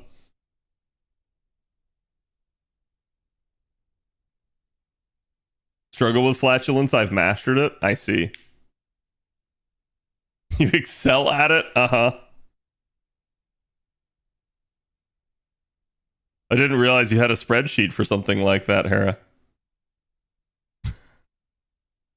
I mean, Benjamin Franklin was popular AF and banging in France and stuff to make the revolution succeed.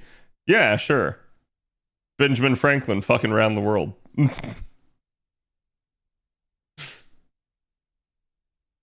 There's a Yakuza 0 live action. I believe there is, but they're actually making a like show now.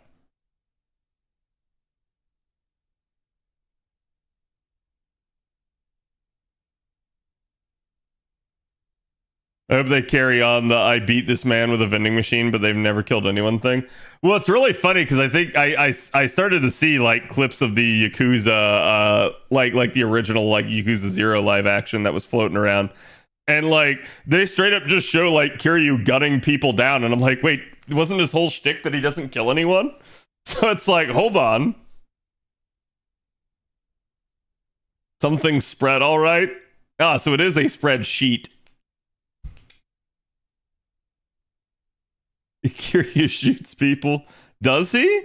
But they don't die, I guess. Oh, okay. That's news to me. I assumed that he never actually wielded a gun.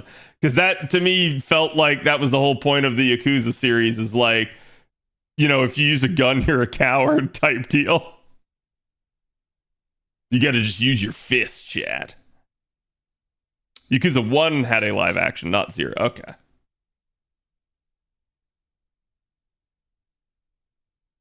Only hit them in non-vital areas. I mean, I'm pretty sure you can die from a gunshot wound to any part of your body. It's just a matter of if you get help in time. Kiryu shot down a helicopter or two in games. Yeah, but he never killed anyone. Those people clearly jumped out at the last second.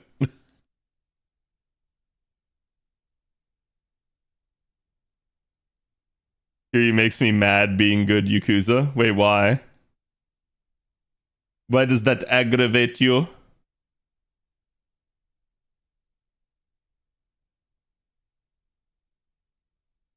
Shooting lots of people, but he doesn't kill them, just cripple them for life.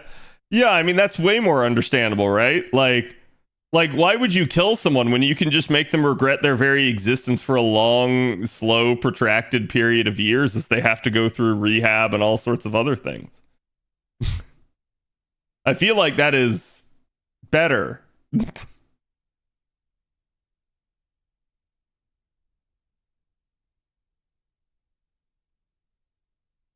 There is no good Yakuza.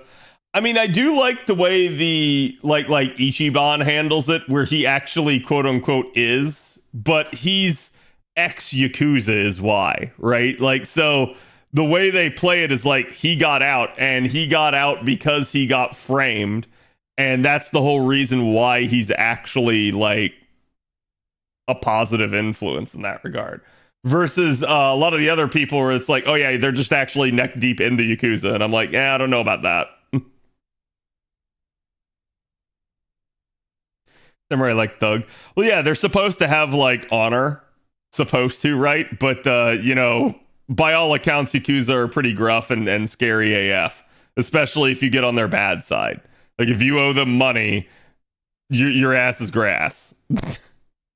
So it is definitely a thing to be concerned about. Just like Batman would. Exactly. Batman never kills anyone. He just neck snaps people. He just punches them through walls and throws them off of buildings. But he would never kill anyone. For a second, I thought we were talking about Batman giving people outrageous criminal medical bills. Yeah. Isn't there something about the Yakuza and the Horse Girl anime? I don't know about the anime, but I can at least speak to the fact that yes, Yakuza are deeply involved, just like the mob was in the States and Europe with like any form of gambling. So horse racing is definitely a popular form of gambling. I can guarantee you the Yakuza are involved in that. So the fact that then that has tie-ins to like Uma Musume, yeah, no, I wouldn't be surprised at all.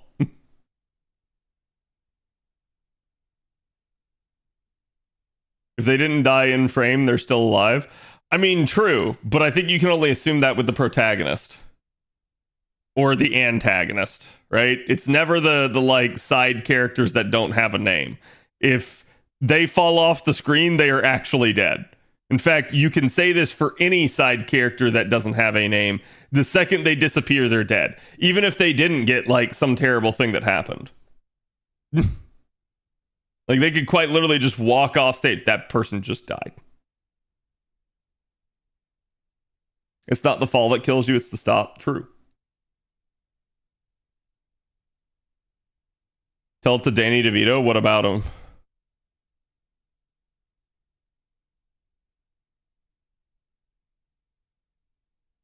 Carl, that kills people. Yes. Yeah, I'm still trying to get to this like 100 dragon reverse scales on JP because I like it's an arbitrary number, but I feel like at that point I will have like gained like 60 plus dragon reverse scales, and that's going to set me a lot further ahead on them. I have never been ahead on dragon reverse scales on JP, so it is going to just be a nice like immediate influx. He got killed by the Batman? You have no proof of that.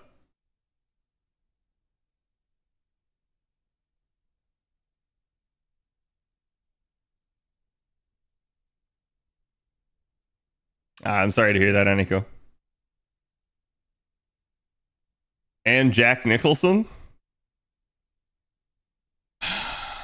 Jack Nicholson died after he uttered goose for ba in that movie that he did with Adam Sandler. I think it was Anger Management. He's been dead ever since. It was not Batman that killed him.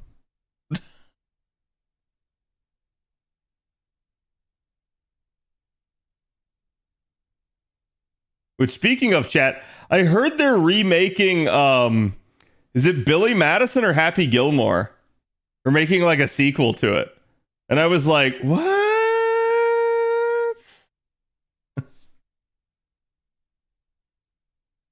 Is it Happy Gilmore? Yeah. Right. I'm like, I'm not going to say that the humor couldn't still land. I think the problem is that everyone involved at that point is just old. Like, I don't want to see Adam Sandler as like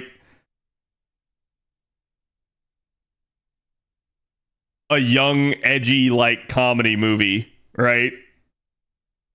I guess Adam Sandler needs money. I'm sure he does.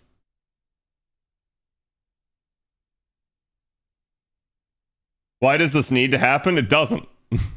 other than that, it's straight up people need money. Like I'm gonna tell you, Carl Weathers is dead. I know.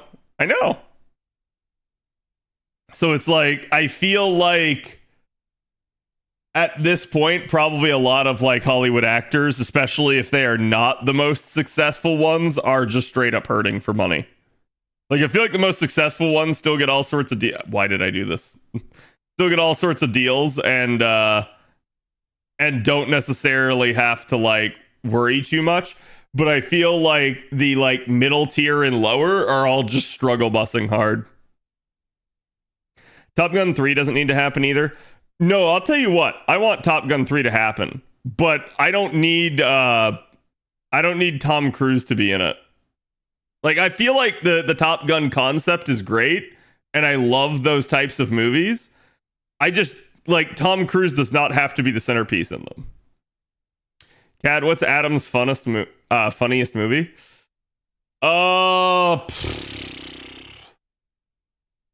I'm really partial to Billy Madison, especially because of the one line that they have in it where it's like they're sitting there competing and they're having the like game show at that one point because he's trying to like go through school and he's like fast tracking it. And like he basically gives the answer to the question and the guy's like, at no point was that a coherent answer, and like everyone is dumber for having heard it. May God have mercy on your soul. We are all dumber for having heard it. It's just like, God, I love that. But no, like I actually do like Adam Sandler's movies from back in the day. They were just good, humor and fun. But yeah, I don't know that we necessarily need something like that on a day-to-day basis, like or anymore really. I would take that type of comedy, but I think it like just have Adam Sandler direct it. Don't make him act in it. Like get a new generation of actors in there.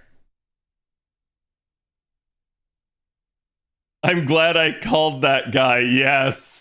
The kid that he picked on back in school, and he calls the guy, and the guy scratches his name off the hit list, and the guy goes like, "Oh yeah, like you know what? He wasn't so bad anyways," and then ends up coming and like shooting the main villain at the point.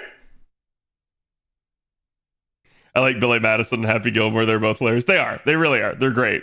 Like even Happy Gilmore has its like awesome moments. It's got like Chubbs getting his arm bitten off by the alligator. You've got the Shooter McGavin and all that stuff. I still remember so much about the actual movies. So it tells you how like how much of an impact they had on me at least.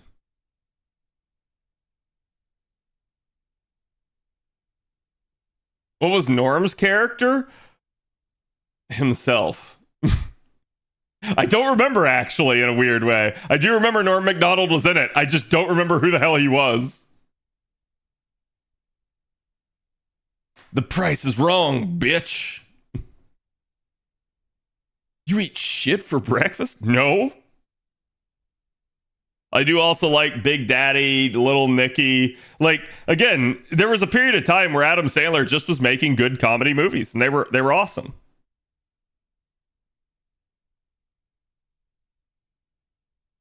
I did it off Frankenstein's fat foot. Yes. God, it occurs to me like just how much I miss comedy. Everyone is so fucking sensitive nowadays. I really do miss it because I feel like too back in the day, it's not that there weren't some like off-color jokes and stuff that you knew were somewhat offensive, but everyone took it in stride because they knew it was a comedy. They knew it wasn't to be taken seriously. And now it's like everything's serious. Yeah, I always forget about Longest Yard. Weren't a few of his serious movies good? I don't know. I can't say I've ever really seen them. I miss Robin Williams. Robin Williams is great. Robin Williams, as far as I'm concerned, in like any movie I ever saw Robin Williams in, he was good. Everything is sanitized to hell. Yeah, and it just makes it unfunny. Like there's legitimately like no good reason basically to watch.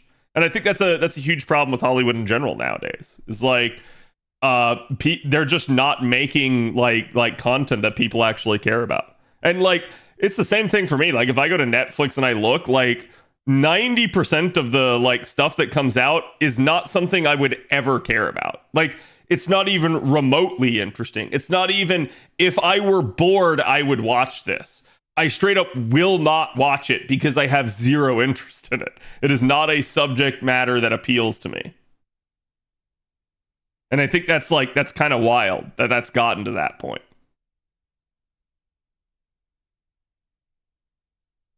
Did anyone like 50 First Dates?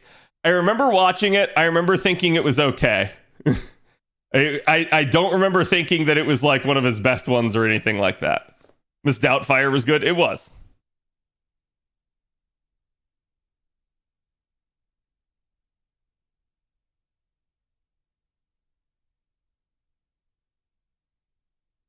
To laugh my butt off when I watch it, and I know what jokes are coming because I've seen it so much. Yeah. And I think that's part of the issue too, is like people will just they're like straight up gonna be like, no, I will just go back and I will watch the classics. I will watch the old movies rather than watch this new trash.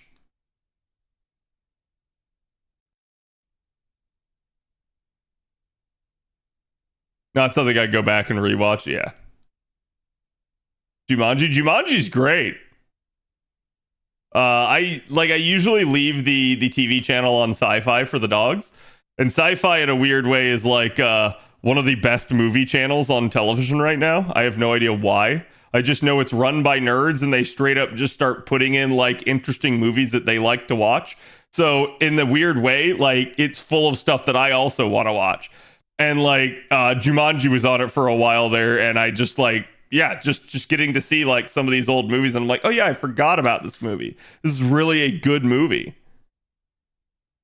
Ace Ventura: Pet Detective was great. Yes.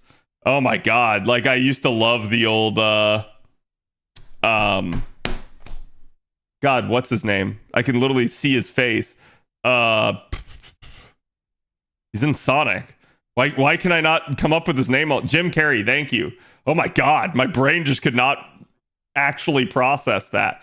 Yeah, Jim Carrey. I used to love his old movies. Finkel is Einhorn. Einhorn is Finkel. I missed the Ace Ventura character. I did too.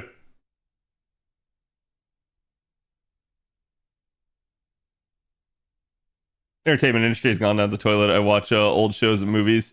The stuff that comes out nowadays is like, what the twisted fuck came up with this shit.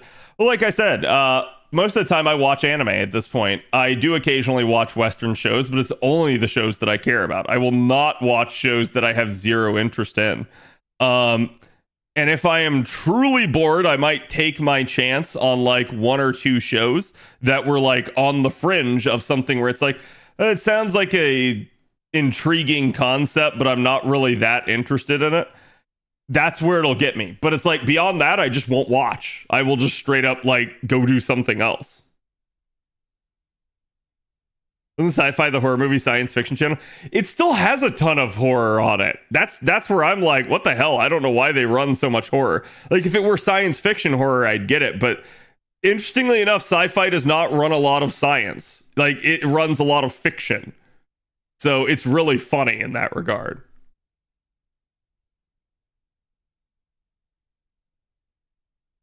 Roger Podacter is dead. He found Captain Winky.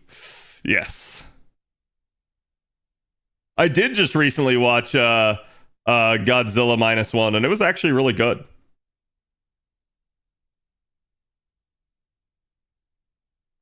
Seems like most Western writers put agendas over making good movies nowadays. Well, and I'm dead serious on this, chat. I don't know how much it's the writer's fault either. How much of it is like the studio is dictating what will be written? Like, for instance, you are hired to do a job. You are hired to write this movie.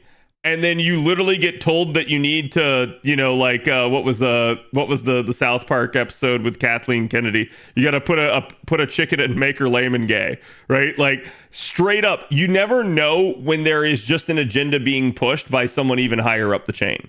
And that's something I just don't like. I don't like the fact that all this stuff is getting subverted. And I want to be clear, I have nothing against gay people. Again, like it's one of those things to me where a lot of where I don't like these things are like, you can put, for instance, a gay person in a show, and it's perfectly fine. I don't like the like tokenism where it's like, oh, what is this character? Who are they? They are the gay character. And I'm like, no, you like gay people are people too. They have actual like, you know, feelings, goals, and aspirations. I want a well-rounded character. I want a character that has an interesting story. I don't need just some tag basically being the entire character. And that's the stupid part, I feel like, with a lot of the stories nowadays that are getting written. They don't understand like that all people want is an interesting story with interesting characters. And when you make the character uninteresting, it has a problem. No matter what, it does not matter the medium. Agendas have always existed. It's just they have forgotten. It's just today they have forgotten, and they also have to tell a good story. Well, no, I mean, like, yes, there has always been an agenda, but to me, the agendas were either one, not nearly as on the nose, or two, they were usually an inspirational agenda. So I don't know if you guys know this, but, and I still don't know if this is the case, but I know at least for a long period in time it was. Whenever you had a cartoon, apparently there was some sort of rule about you had to actually have a moral. It's like something included in there because, again, I think a lot of that was like regulations basically for children's programming and stuff. But if you think about it, it makes a lot of sense where it's like, yes, hey, it all has to tie together no matter how stupid the story is, for here is what you need to learn from this stupidity. And so it's really funny to see that sort of thing. And it's like, was there an agenda there with that? Yes. But I feel like at least that was a good agenda. It was trying to like get kids to like learn something and actually like understand the way the world worked, that sort of stuff. Versus like nowadays, it's like just trying to brainwash you in some way, shape, or form. It almost feels like people are putting aside the tokenism for stupid wins. Yeah, and I feel like the stupid win never works. People just don't care. People believe what they want to believe. And I'm not going to say you can't change someone's mind, but I'm going to say the way to change someone's mind is not through their entertainment. That usually is not something that they're going to care about. Because why? They're watching entertainment to relax. And if you're putting something in there that they don't like, they're not relaxed. They're not going to watch it. So it's like they're just going to go do something else.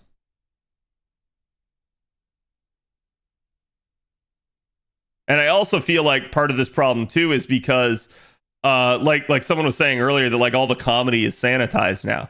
I do believe that's the case. And I believe where that's coming from a lot is, well, we can't offend anyone and we need to appeal to everyone. This idea, this concept that like every show, every movie, everything needs to be for everyone is also bad. And you could argue like maybe that's part of the reason that like there's so many shows on like say Netflix that I don't care about is because they're not made for me. However, I think we could also say that there's just general concepts that work for just about everybody. And the fact that we're kind of seeing so few of them feels like there's just concepts that are getting pushed that nobody really actually has interest in.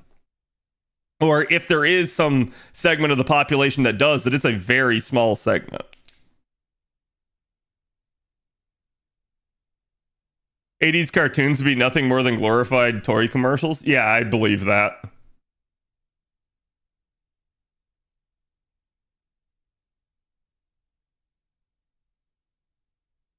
It's where Sonic Says and Sailor Moon got their end of the show lesson. Right. And I'm okay with that. Like, I have no issue with them actually, like, setting an agenda that is good natured, right? It's not trying to, like, subvert people's belief systems or, like, values, right? It's just instead trying to be like, hey, look, this is a good thing. You should also consider doing this. That sort of thing. Like, you know, teaching kids to actually, like, be kind to others. I have no problem with anything like that. I feel like trying to reshape a kid or even an adult for that matter into like whatever mold you want to fit them in though is not good. Yeah, I heard Acolyte came out. I have not seen it. Someone brought it up to me today and I did go look and I think the Rotten Tomatoes is only at like 40% audience score and I'm like, oh boy. But I mean, I will say it's also only 2 episodes are out at the moment, so I'll probably just wait for it to build up and then I'll go sit down and watch it. But that's just me because I like to process everything Star Wars. But if it's good, it's good. If it's bad, it's bad. I don't really have any stake in it anymore in a weird way. Are Power Rangers still not a thing? Have not heard about them in a while. Interestingly enough, I saw somebody on Twitter, one of the artists I follow was like complaining about this, that like people were basically saying like, oh, you know, like the whole reason that Godzilla pops off is because like, you know, like it's so much better like marketed or something like that. And the artist was basically saying something to the extent of like, it's not that it's like better marketed, it's that the like something like Power Rangers is just not marketed at all. It, like straight up, right? Like it's because somebody holds the rights and they're doing nothing with it. Not that like the things that they're doing with it are bad, right? Until she's gone, I'm probably done with Star Wars. From what I've heard, this is apparently the last project that she's involved with Age, but we'll see, right? I feel like I've heard that many a time, so. But no, I think Power Rangers are still around, still a thing. Chat, there's 2 animes I'm watching this season that to me are cream of the crop. They are the best animes of this season, easily for me right now.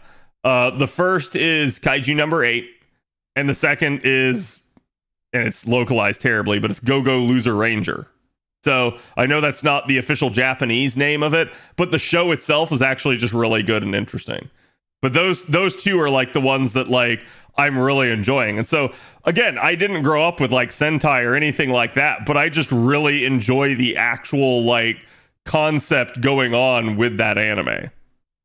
The Ranger one is really good. It really is. Like, because it's from the antagonist's viewpoint and the Rangers are actually quote unquote evil.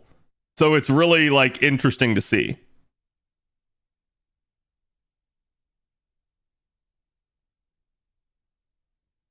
Current Star Wars is shit even without the woke stuff.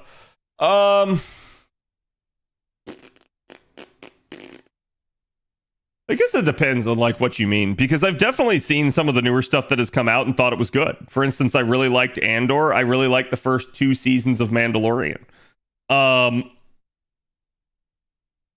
After that, I don't know, right? Like, I think at that point, like, some stuff gets like, eh. Okay, to be fair, I also did watch Bad Batch, but I don't think I finished the last like 3 episodes. I need to go actually sit down and watch that. But no, so it's like the animated stuff for Star Wars is usually pretty good, and that's because all of that's handled by people that actually know what they're doing. But yeah, like the rest of it, nah, I'll agree with you that that's bad. So it's like I won't lump it all into one basket and say, oh, everything is bad, but I will say that, like, yes, the majority of it has been. The movies just aren't well written. The movies are terrible. Like I'm firmly of the opinion, and I've had people get upset with me over this, but I'm firmly of the opinion that the sequel should be just thrown out. They are just actually like undermining the actual lore to Star Wars. Straight up. Like, they do not do anything good for the series overall, other than introduce it to a new generation.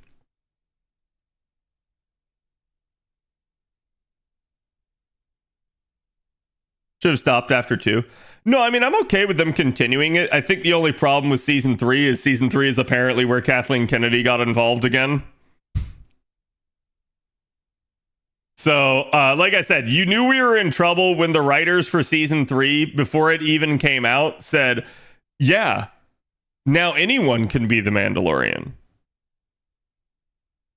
Whenever you hear a writer say that, you go like, the entire point of the show is this one freaking character. What do you mean anyone can be that?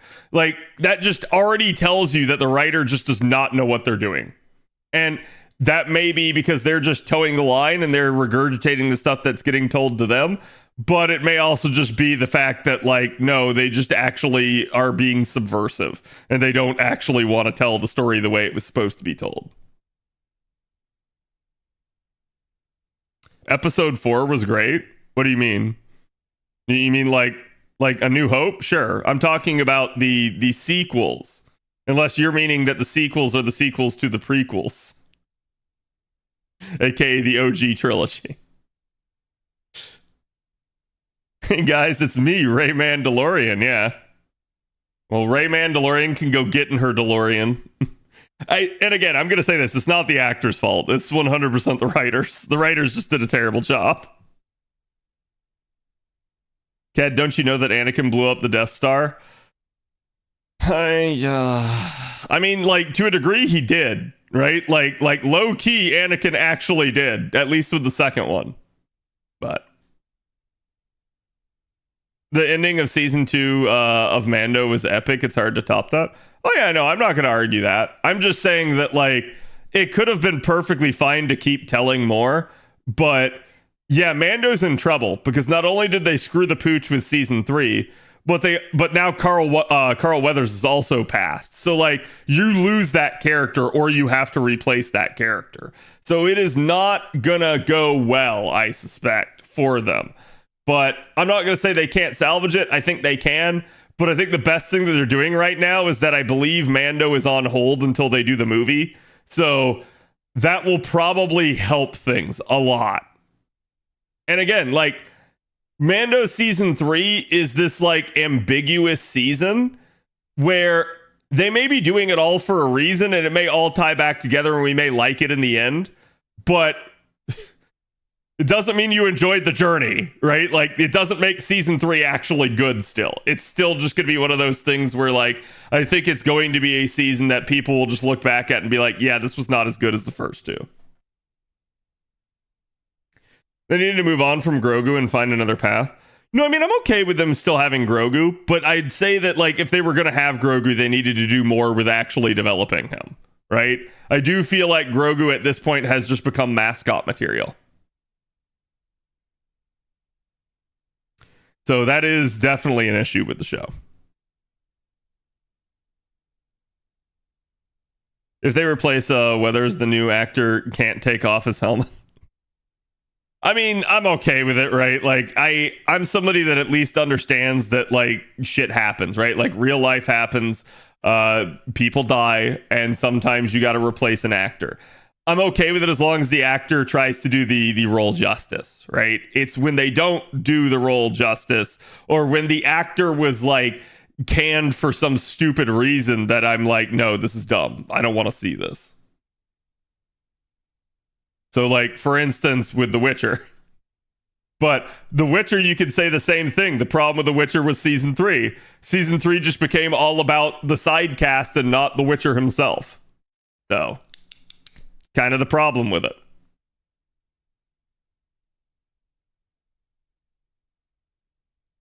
Have you seen The New Witcher?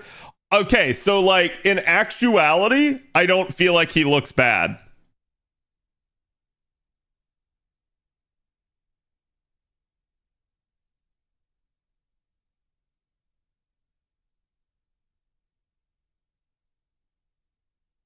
Okay, chat. So hold on. I'm probably going to get copy struck for this. So we're just going to like quickly go right to that one point. Okay.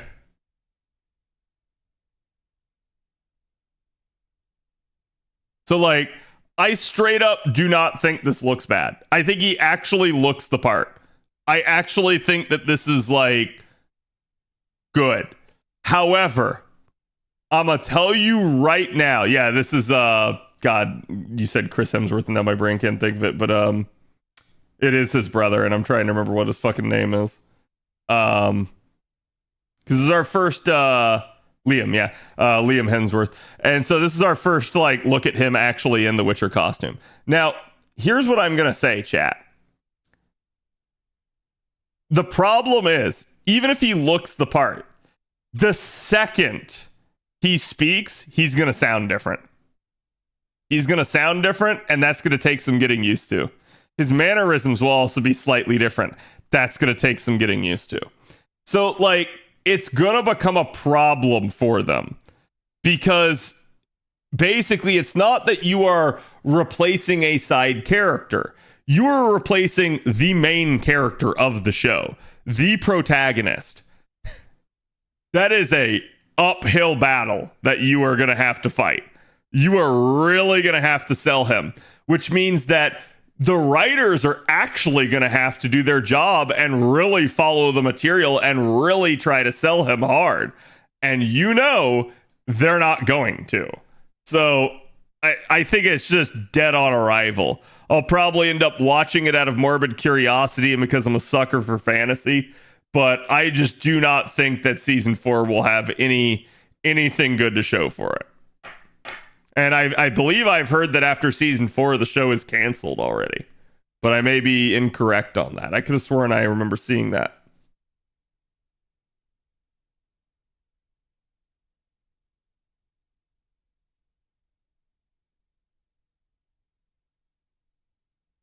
Oh no, apparently it's been renewed for season 5, but that will be the end of the series. So season 4 is a thing, season 5 is a thing, but the series is done after season 5. Which I will say, after 5 seasons, at that point it certainly had a good run. But man, I'm gonna wonder how season 5 is gonna look if season 4 just absolutely deadpans. Granted, I'm going to tell you season 4 probably doesn't, just because, just like with the that stupid Scooby-Doo show, you're going to get people hate watching and reacting to it.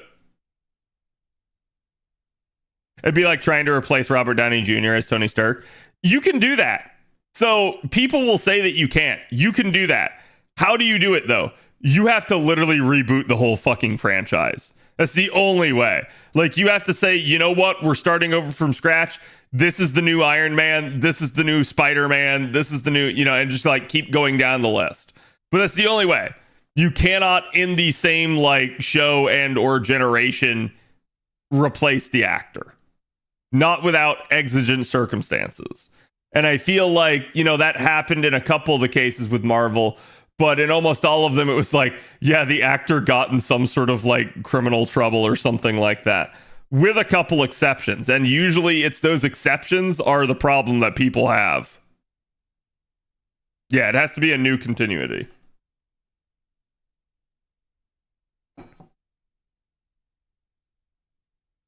Are they doing that with the Avengers? I don't know. Velma, yes, that one. Wheel of Morality, turn, yes.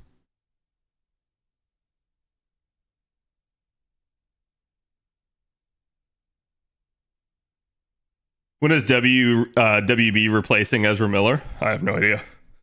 I just like it's one of those things where I think at this point Hollywood is really beginning to struggle because they want to like spread their message, and it is very much going at odds with what people want to see, right? So to give you an example, chat, think of all the crappy like video game movies and stuff, like shows and stuff that have come out. They have been terrible adaptations for the most part. Why? Because they always tried to like Hollywoodify it. They never actually stuck to the actual story and premise of the video game. And now we actually get a handful of shows that are actually good because they stuck to the original premise of the game. And oh my God, it makes a night and day difference. It actually, like, the difference there is the director or whoever was in charge actually liked the IP and wanted to do it justice.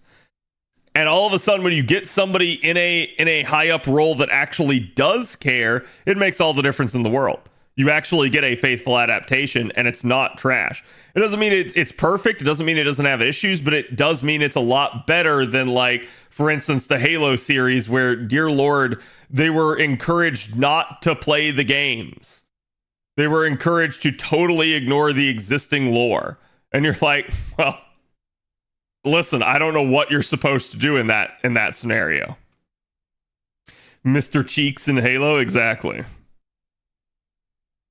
Tomb Raider movie was decent, good.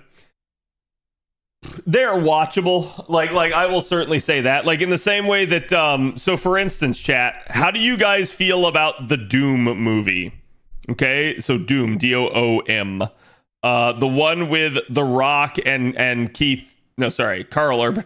Keith Urban's the singer. The one with The Rock and Carl Urban.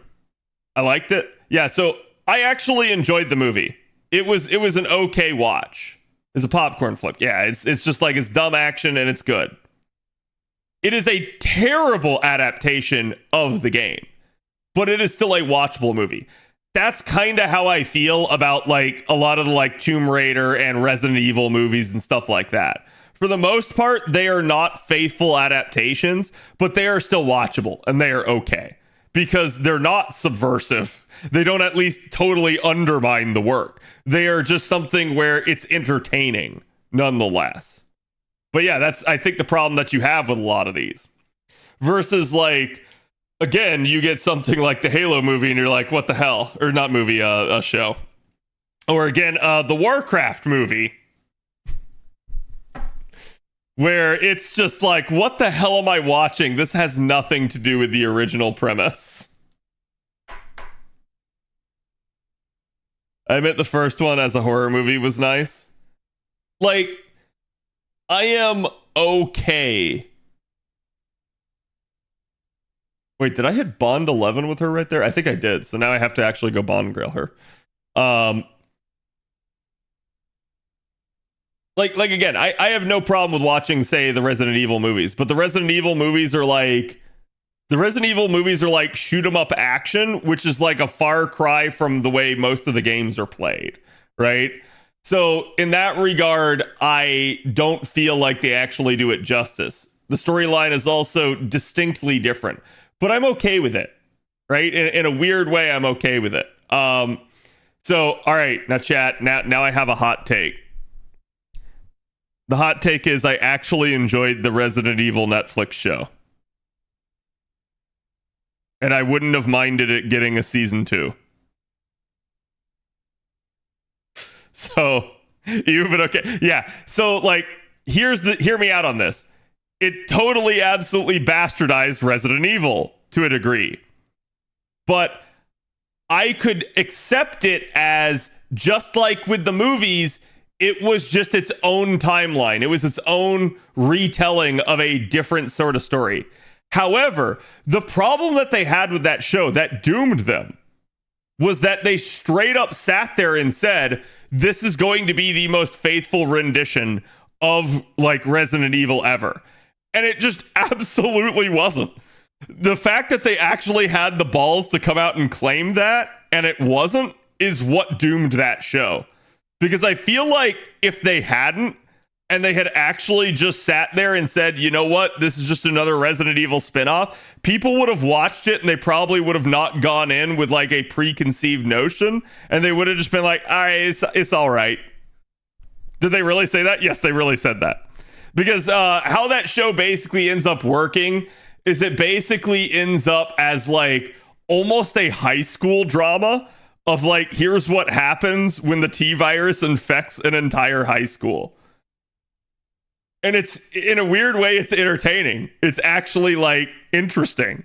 But beyond that, no, it's not a good adaptation of the original Resident Evil storyline. Not even close.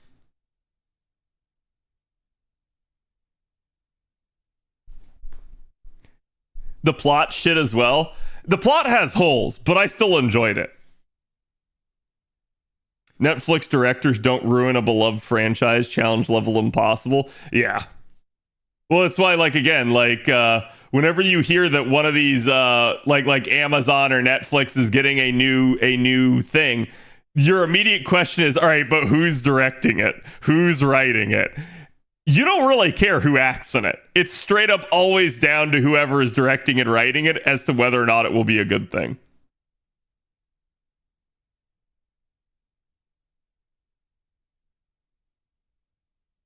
I never got over how stupidly easy a top of the line security system from a world leading corporation was easily bypassed by a couple of stupid teens.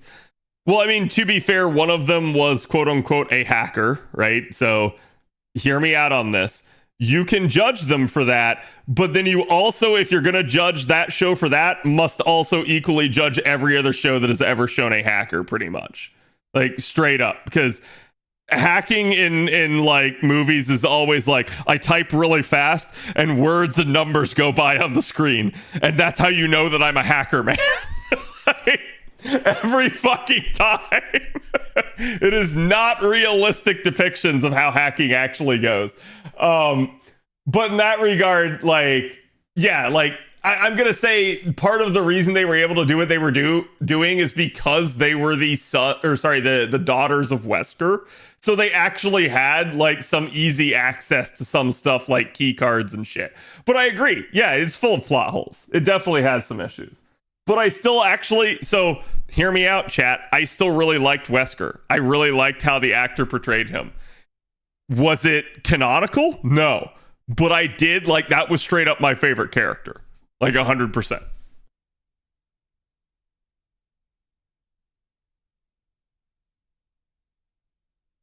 Wesker's actor was the best part of the show. Yeah, exactly. Did you see Double Dragon live action? No, I don't believe I have. Chat, I only have 33 more Bond grills. Actually, it's good. That I was about to cap out on my QP, so that actually stopped me from capping. Let's go. Let me go see how many boxes I have. 33. Time to hit up the Rare Prism shop. Yeah, you got me.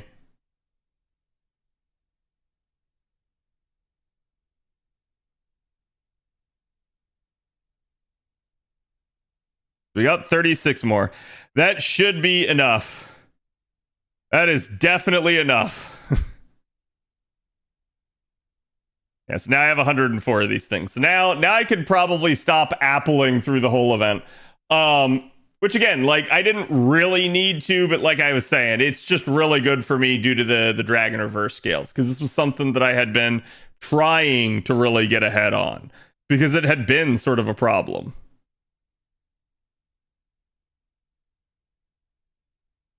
Do CAD want to become CAD Sandwich?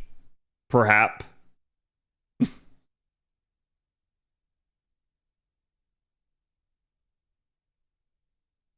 But no, I can't say that I've ever seen that. Bioforce gun. The BFG. Yeah, I like that, like, they did something like that. But that's what I'm saying. It's like, to a degree, chat, hear me out on this. So y'all can sit there and y'all can say that the plot line for the Resident Evil series was bad. I will still watch that over so many other Netflix shows. It was at least moderately entertaining to me. And that's kind of my entire point. Was it bad for the franchise? Yes, absolutely. Would I still watch it if they came out with a season 2? Yes, absolutely. I would still straight up just go in and watch it out of morbid curiosity, if no other reason. Because it is at least an IP that is interesting to me. So I would watch it just to see the train wreck that it is. In the same way that I'm going to go do it with The Witcher. It doesn't mean you have to watch it, but I can at least go watch it and be like, hey, by the way, this is really bad.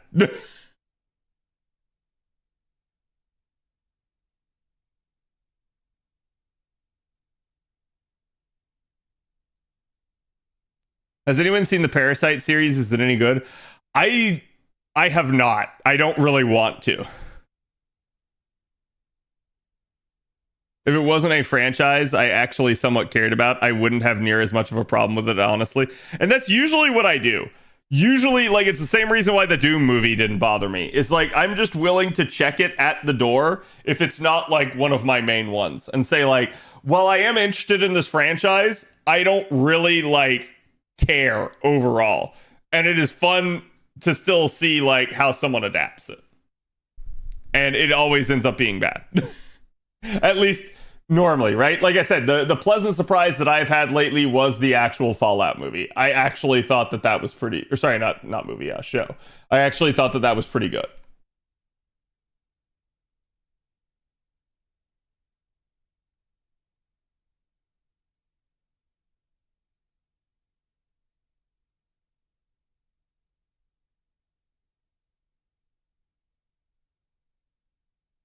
But okay, chat, we're going to go ahead and start the Baldur's Gate run here, because there is not much to do in FGO at the moment, since Hakkenden is pretty much on the cooker.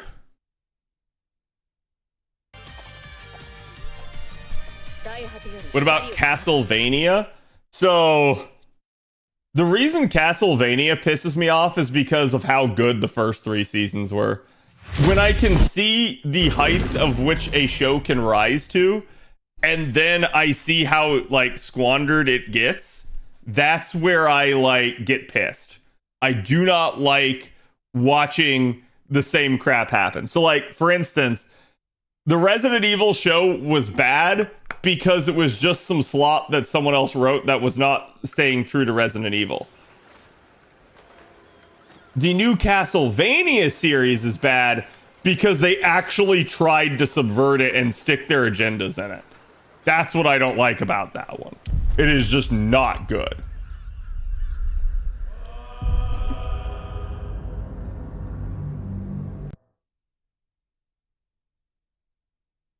Apparently there's a bunch of lore stuff they ignore rewriting the Fallout show. There's not.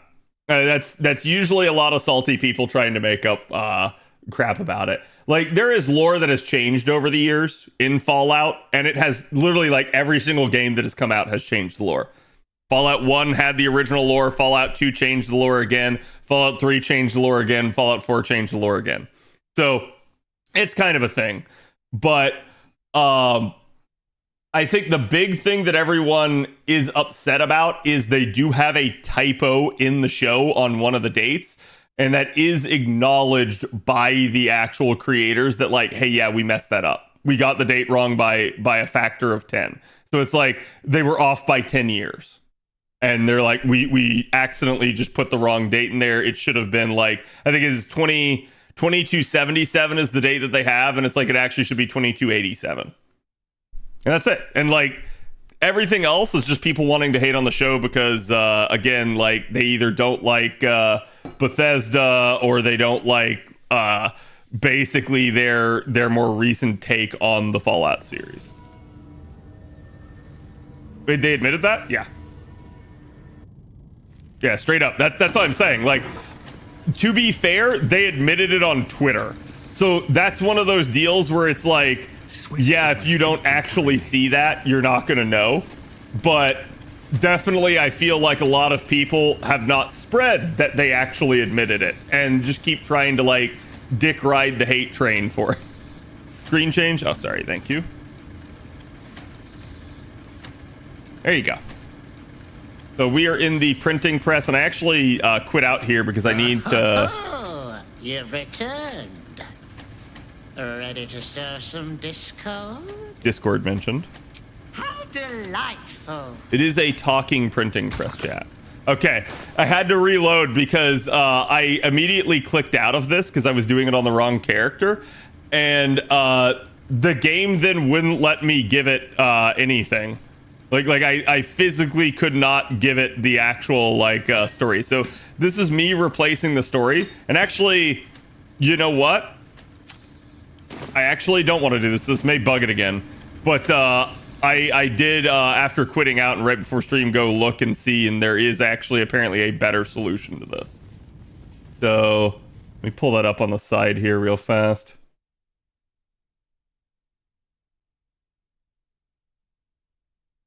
So it's basically on a counter and a desk upstairs are what I need. So we are going to have to go sneaksies here.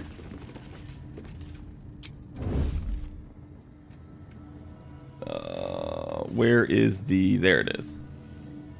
So this is me stopping a bad story from being, basically a hit piece from being published about my character.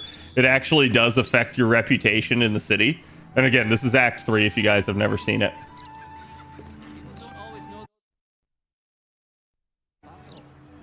What path are you taking with Shadowheart? You can already see. So unfortunately though, chat, all of my characters are becoming ugly because of them becoming half ithalids.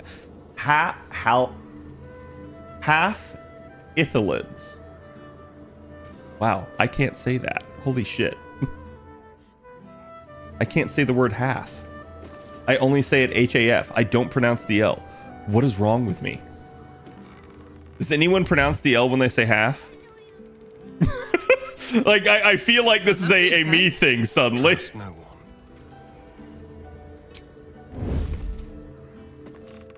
Oh man, that is not good. I low-key need this guard to go away.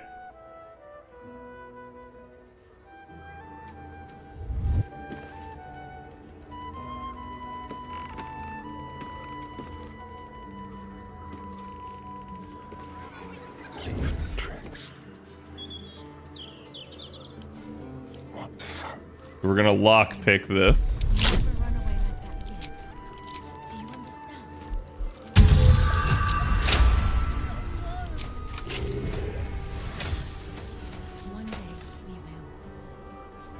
Okay. And then tempers are rising. It's clear not everything you find is at your disposal. Like a wraith. Bro, what?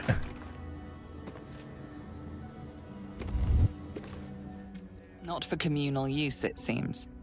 Best. All right, hold on. Let's get going. Do I still have darkness? No, I don't. He's feeding them worms. Yeah, I'm feeding them brain parasites.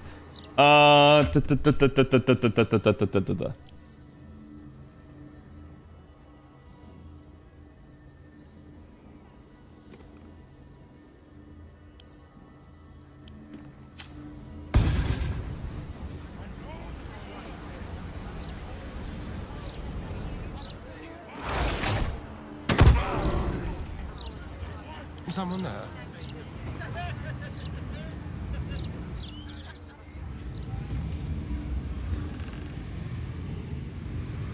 Ready or not.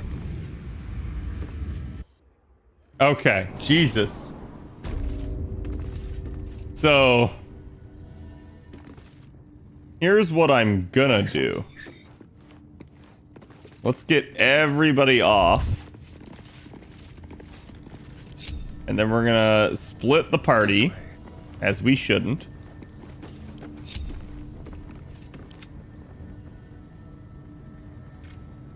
We're gonna take anyone that can become invisible. What a day.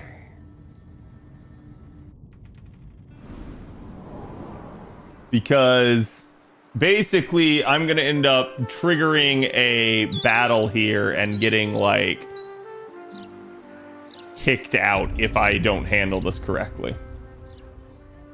I can't believe I had to use the darkness arrow to get out of that though. They were just not gonna let me touch that button.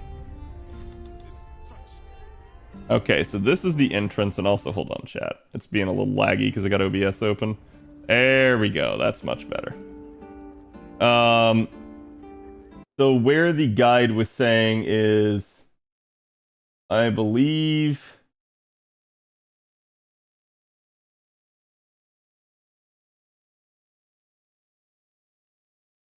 one of these is like quite literally behind the owner's desk in a basket. Okay, so I think it's that wicker basket right there. Huh? What? Huh?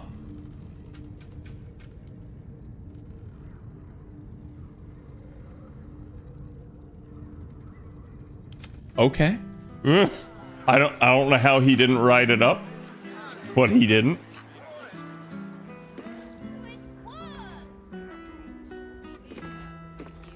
Very, very quiet.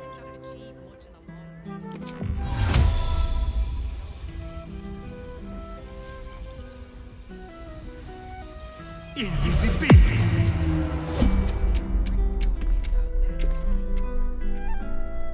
Okay, so they can't see me. Watch the shadows.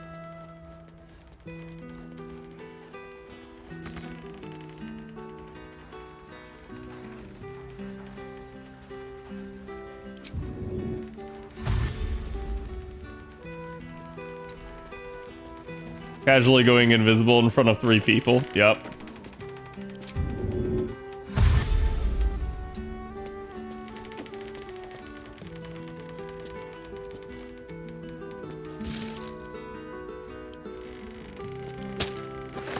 Okay. Actually didn't even look at what that was.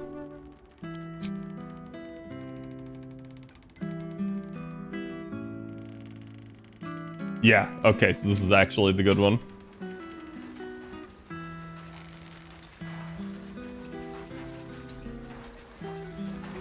So again, I have 10 turns of this. We let the world happen. Or an environmental turn. So you can always do this. You can always enter turn-based mode, and it usually will make you faster at doing stuff like this.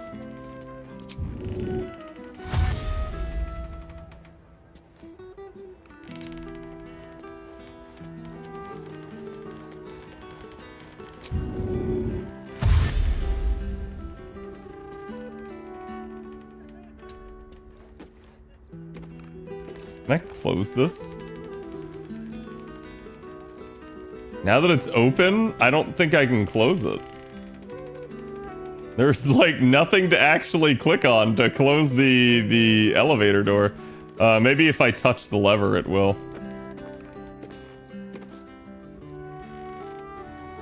Okay. Either way, that brought him back. Still breathing, despite everything. And nobody is any the wiser. Alright, where was the stupid talking printing press? Then here. So now that should work. So, funnily enough, this is sort of how you have to do some quests. You just have to, like, sit there and try to outsmart it. You've returned. Ready to show some discord? Some discord? How delightful. Oh, thank God it didn't break. Alright, so this is the one I actually wanted to give him instead of the cutest cats that have ever been seen. Because this one, the cutest cats you've ever seen is a neutral article. This is a positive article for my character. So instead of having a hit piece made, I will literally gain like notoriety. I will actually be like somebody that like the town is like, oh hey, wow, he's a really good person. He killed a guy. Paper's printing right now, pal. Should be on the streets tomorrow. Okay, that's quite literally all I have to do, I guess.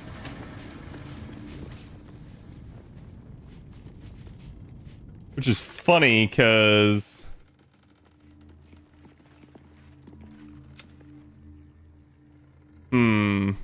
I don't know. I don't know if I actually had the quest at that point to do it.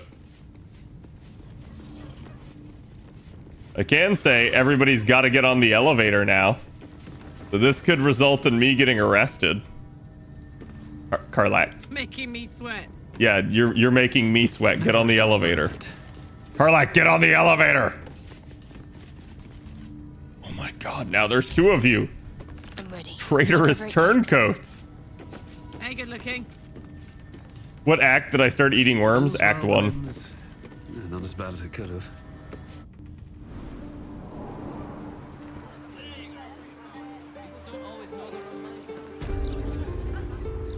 Oh, hey guys.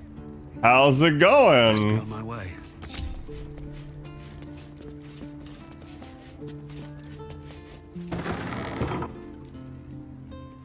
We're gonna run my character out there. Apparently I still kept everybody apart, so...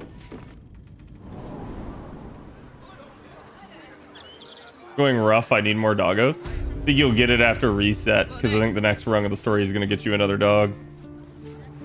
Which also means a lot of reading. Can't give up now.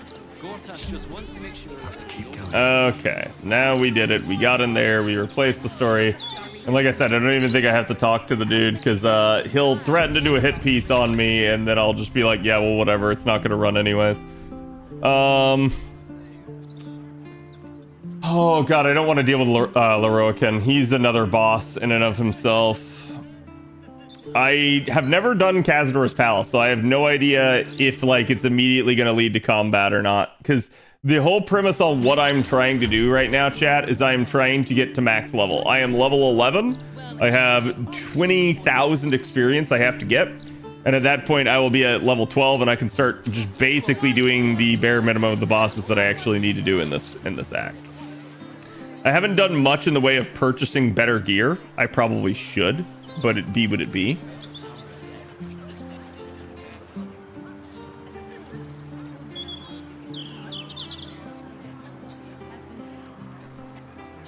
Okay.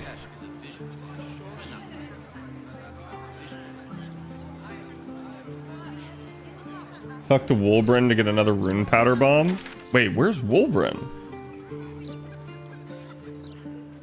In my camp? Wolbrin in my camp? Level 12 is the max in Baldur's Gate 3? Yeah. You can get a mod that goes even higher, but it is the max.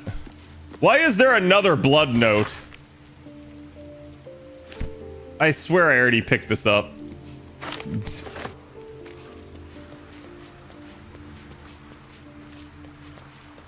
Wait, am I trying to like find your mother, kid? Hi. You were really nice to me before, and, could we maybe stay here? Absolutely not. We've hit our quota for mangy strays.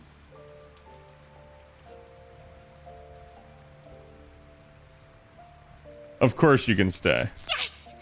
You've got a fire and everything. I can cook really good. Whatever you want. Thank you, thank you. I also feel like that's gonna like come back to haunt me. Cause I feel like she's a secret doppelganger or some crap. Look at that chat. She has opportunity attack. I knew I should be suspicious of her. I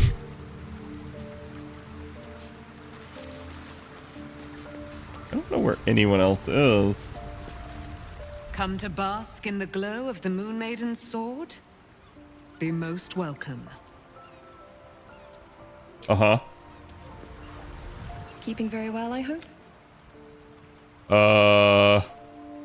I feel like I've already asked her those things. Where's Wulbren? Did he just leave camp when we got to Baldur's Gate? I definitely had him in my camp.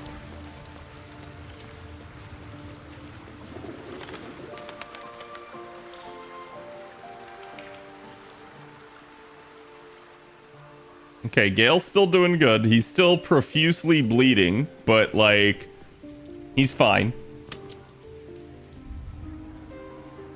Isn't he in his cave? Oh, right, the cave. Yes, the cave.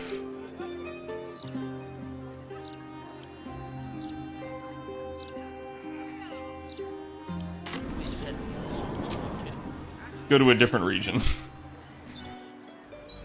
Yeah, this part is just about getting to max level at this point. Once I'm at max level, I probably will do a like pass on my gear and see like how much of the gear I can get online for my meta build, and then like from there I'm just gonna go take down Orin, and then we're gonna go send Gale to heaven.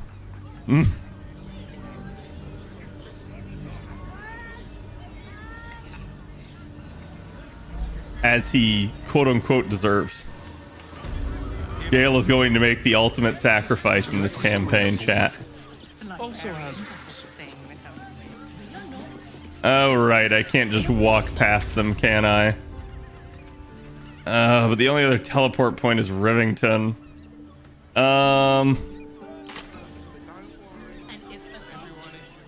Should be able to walk over here. This is right where the cave is anyways.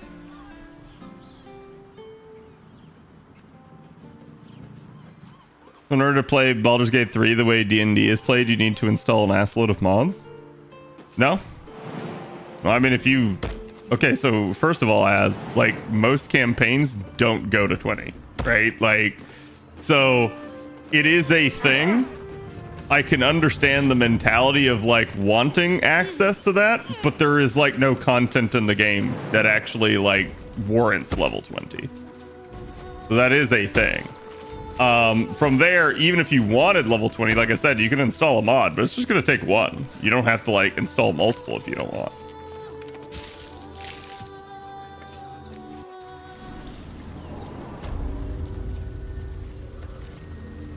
Oh, okay. Wait, where are you going? Always room for more? Goddamn gnomes.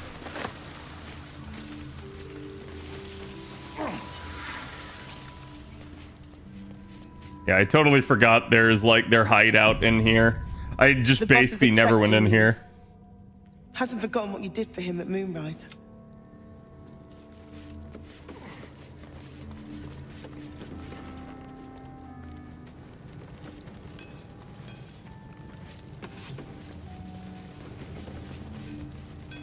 Okay. Dolber's friend. Look, unless you're an expert in steel watcher gyroscopics, please get out of my light. I am, actually. I've already disassembled like 6 steel watchers. Need to get the quantities just right. You think I want my clan facing down one of those walking death machines with cutlery? Then leave me to my work. Only if you're quick. Okay, so this dude has Flash Blinder.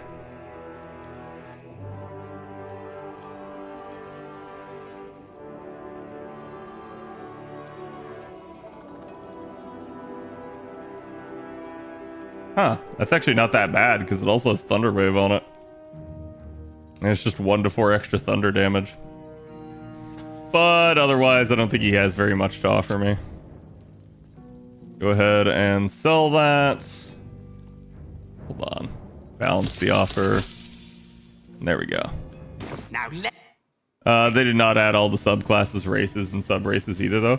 I mean, to be fair, if you're expecting a game to ever add all the races, that'll never be the thing. Like, you'll never get all races.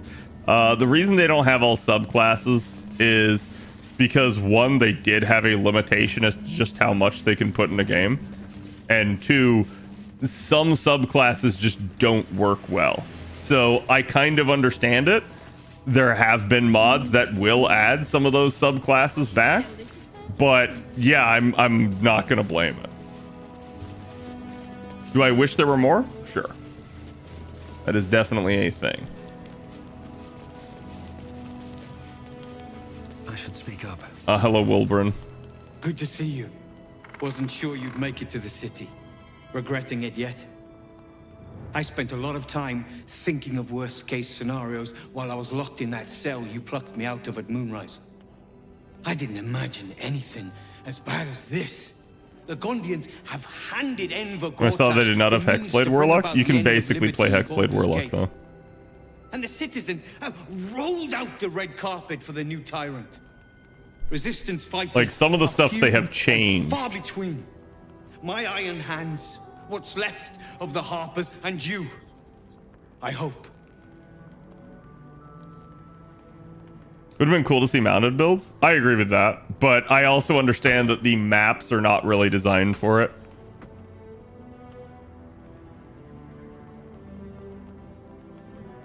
Huh.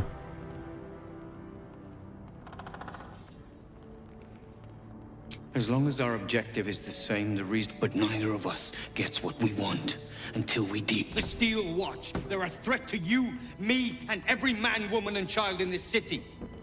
They act all civilized, servants of the people, but they only serve one man. When he becomes Grand Duke, it will only get worse. Laws will change, freedoms will vanish, and soon you'll be accused and sentenced before you've even committed a crime. And the fucking Gondians are to blame for all of it. Damn, Wilburn. You were really angry. A tyrant's nothing without lackeys. And the Gondians are the perfect lackeys. Dangerously intelligent, pathetically submissive. They invented the Steel Watchers, and they're building I feel like those two things are not They've always been the same. happy to provide their technology to despots in exchange for a stipend and the freedom to work in peace. They would have licked Saravok's boots, given the chance. And now they'll kiss Gortash's ring while this city screams. I had a plan to put a stop to them. But the way things are now, if we stick our heads above ground, the Watchers are on us like flies on shit. What was the plan?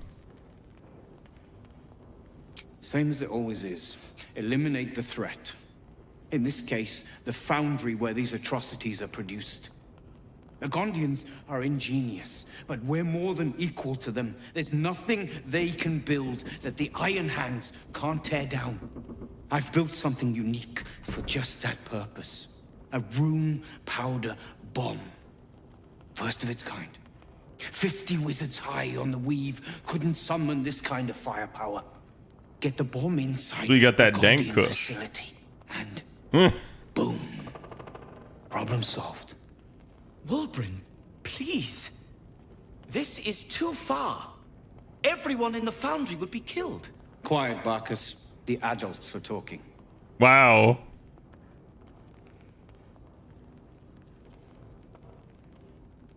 Barkus has a point. It's liberation. The Gondians picked their side the minute they took orders from Gortash. If they had any courage, they'd have refused him and died like heroes, spitting in his face. Now they'll die like the dogs they are.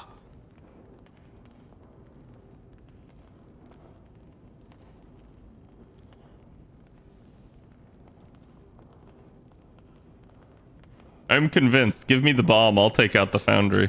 Ha! I knew you were the practical sort. That's why we get along. The foundry is in the lower city, down by the docks. Beautiful building, belching smoke into the sky day and night.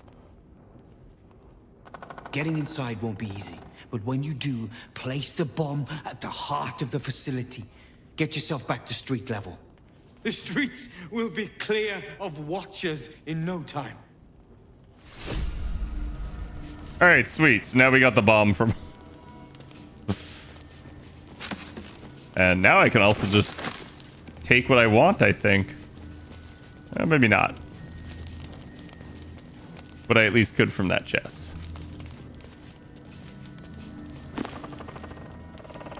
Eyewitness account.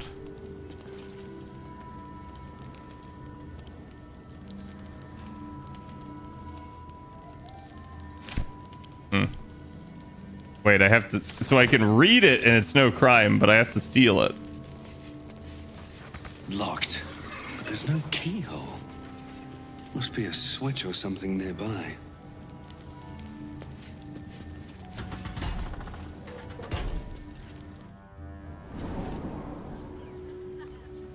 I don't remember where this comes out. Oh, really?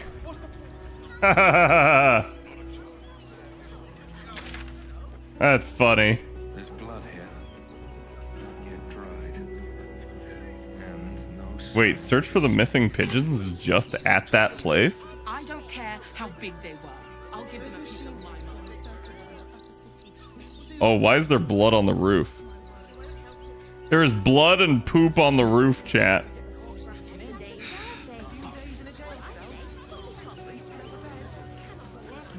And now I'm gonna use my totally human abilities to fly up here. What are these grey feathers? I mean, they're clearly pigeon remains. Pigeon feathers. Maybe from the postmaster's flock.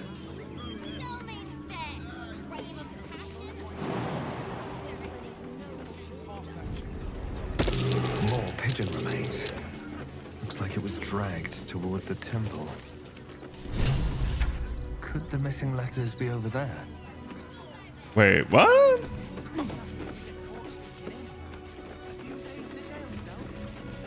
That's the temple. Wait, did my character just fall off a cliff? What the heck?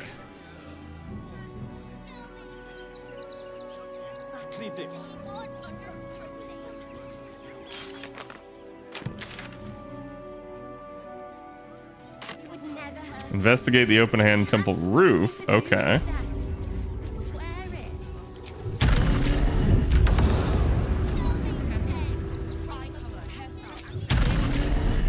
What ability was that? This is part of the Ithalid powers. I have the ability to fly.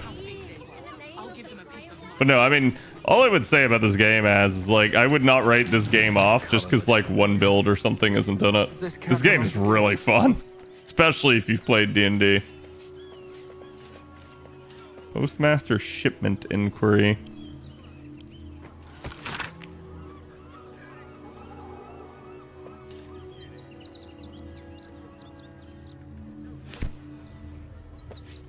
Okay, so that was Donzo. Aha!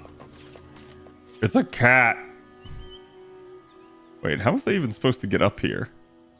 Was I supposed to drop from the bell tower? Because that's... Oof, if that was the case.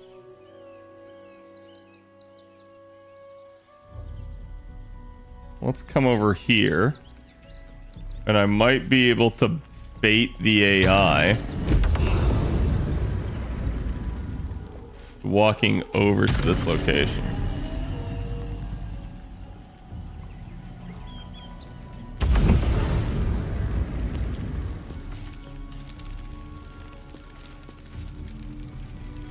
Talk to the cat? No, I know. I just want the other people there in case I need perception checks and stuff. People, where? Are we still on the roof of the other?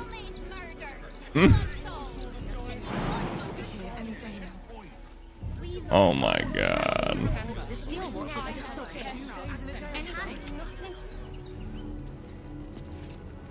I can't believe they would do this to me. To know the Lord's will is blasphemy. We interpret scripture. Please, in the name of the crying one, have mercy. So Shadowheart can absolutely get down, but Karlach and them are gonna have a hard time.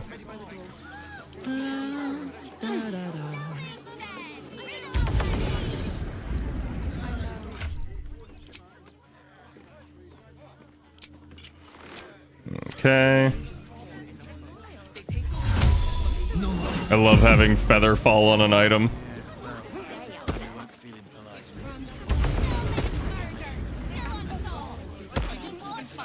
Okay. Put my actual boots back on. Run back through here.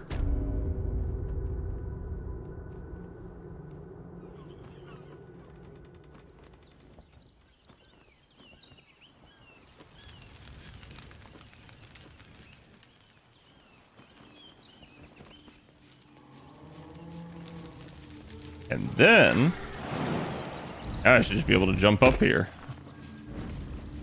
And they should all join.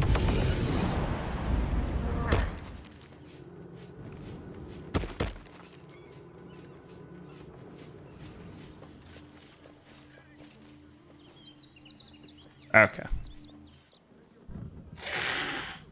Wow. You notice the Tressum guards a shiny ring and stack of letters at its feet. Oh wait, this is one of the things that Gale has.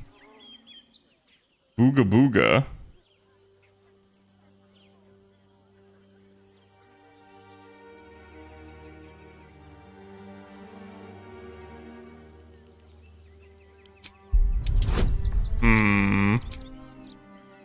I'm a fail, chat.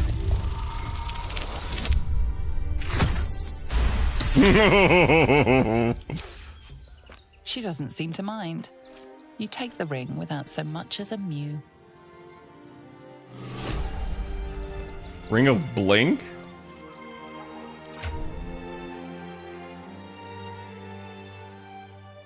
Hey, yo?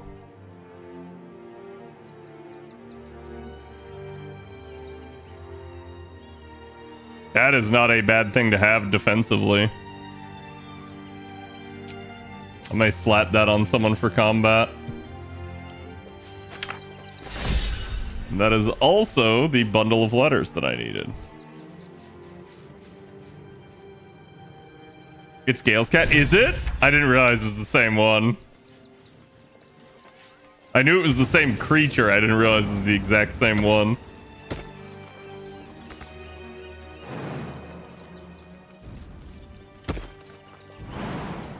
Oh, come on, game.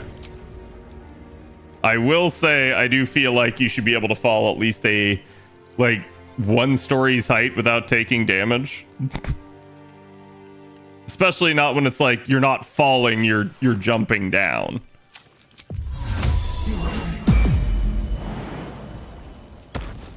Because the guide that I read that said, hey, get these Featherfall boots, they were absolutely right. Like, holy crap, I have used them so much in this campaign. Okay, so that's another quest done.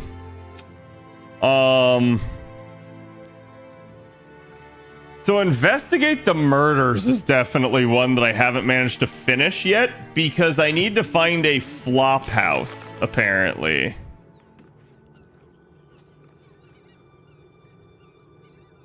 I'm trying to remember why, but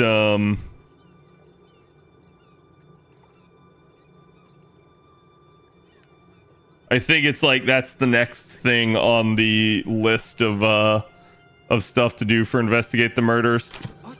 Basically, I don't have motive, and I apparently have a key to a flop house. Oh, it's the freaking doppelganger. Yeah, I know where that is. Back to the Basilisk Gate.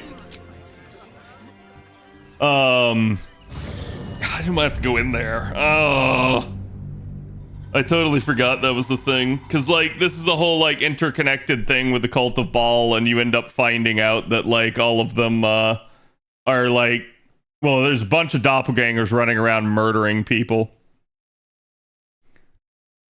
And it all leads to Oren, which...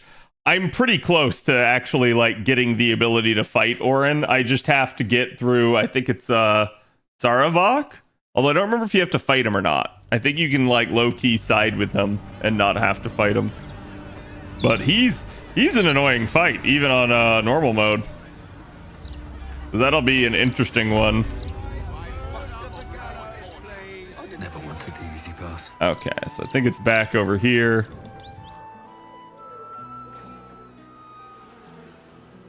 Or was it? Yeah. What do we do? What can we do? Embrace think this is the flop house.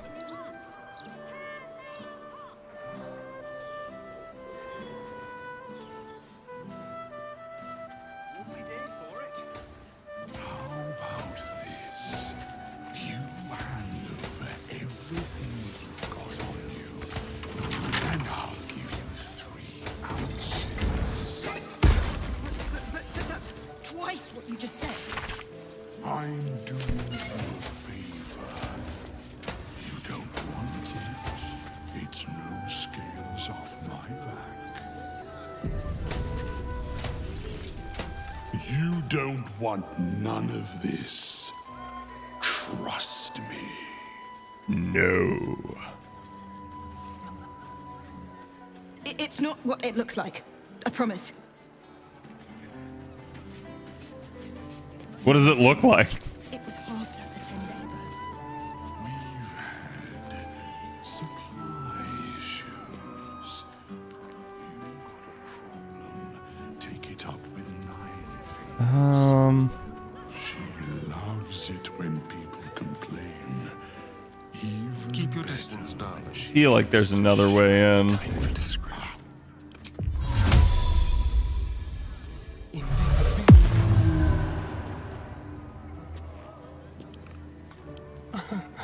Easy.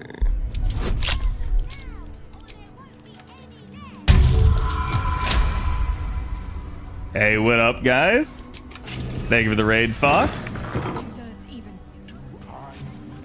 We are just playing some Baldur's Gate 3 as we got done with FGO for the evening. How's it going? How are you guys doing? Hello, Dion. We are playing honor mode on Baldur's Gate 3, which again means that basically my save gets deleted if I die. Let's be quick. So this has been a run. I'm all the way in the final act of the game, and we are just barely scraping by at this point. Wait, is that? Oh, the gods truly Ugh. this petty. Ooh, nice. Set the camp. The camp. Oh man, chat. Now I want some sourdough bread. That just reminded me that I haven't had any in a long time. You're grinding out some JP. I actually was too earlier. I finally got, you know, at least a decent chunk of the Dragoniverse scales that I wanted. Because I don't know why, but my JP account has just always been behind on them. It's been a perpetual issue for it, especially, you know, because I love all the saber faces. So it's just been a problem for me. And I've never really managed to get ahead. And it's funny because, like, I feel like early days in FGO, there was a ton of Dragoniverse scales given out. But I didn't start my JP account until, like, part of the way through, like, it was either, like, year 2 or year 3. And already at that point, they just weren't really giving them nearly as much to people. Let's crack it open. So it's just, I've never really had that opportunity to catch up, and now I got like 100 of them, so I should be okay for a while. Especially since all my units on JP are pretty much leveled up. And all that camp.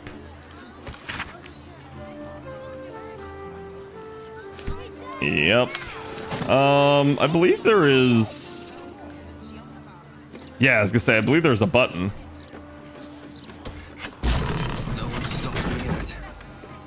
And then you get the door. The locked door has red text on it reading, "All are awaited, all are embraced. None shall escape." I just need a bunch of resources. Nice. Yeah, it's like the only resource I actually need. And hilariously, sitting there just grinding the boxes is better efficiency than actually just like trying to get Dragoniverse scales off their best node. Gold mats just do not drop very high off of the actual farm nodes. Man, I have not got a advantage on either of these.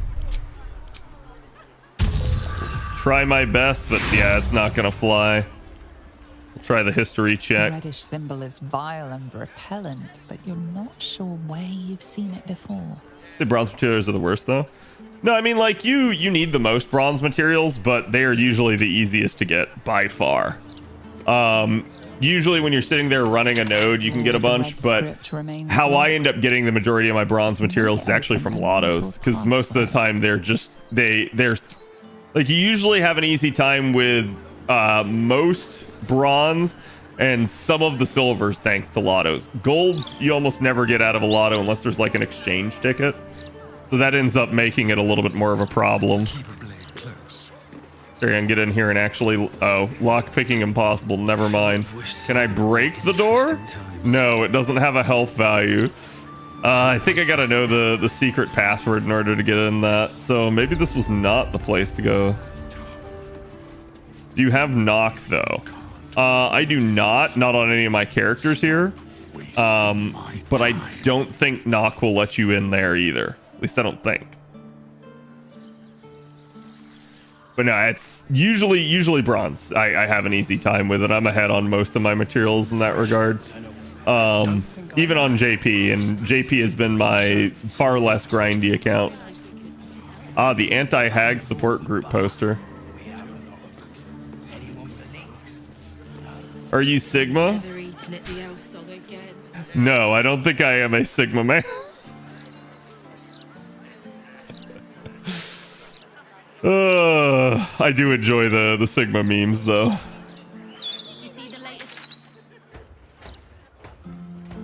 So I guess at this point, because Chad, does anyone remember where the actual flop house is that you're supposed to investigate for the murders? Because I do not. Oh, I guess I can go... Wait, this is not where I wanted to go. Yeah, I need the south span.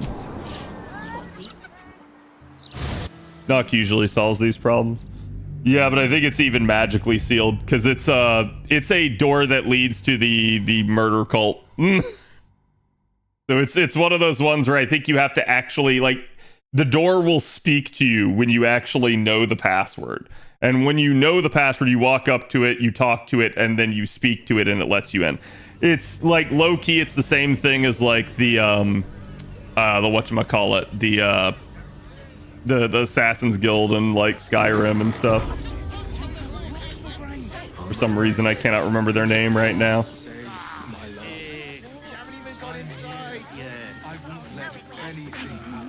Your knock spells in older editions made a loud noise. I did not know that, but I guess it kind of makes sense with the name of the spell, right?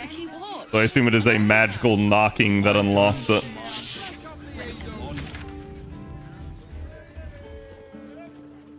Ah, there you go. There is the flop house. It's somewhere up here. That helps answer things. So the only question is it in here? Brago's flop house. They're the kind of people no one... Wait, sunlight sensitivity and someone in there is dying? Oh. What?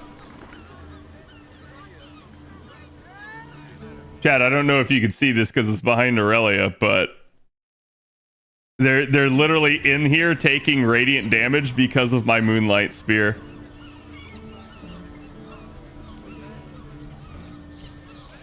And at this point, I can only assume that it's like a vampire or a doppelganger or something. So I'm just like, I'm not unlocking the door.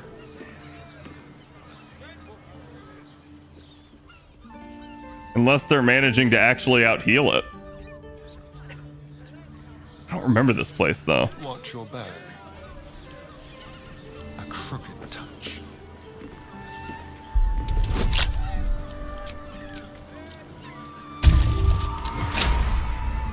They're healing naturally. Yeah, that's what I'm worried about.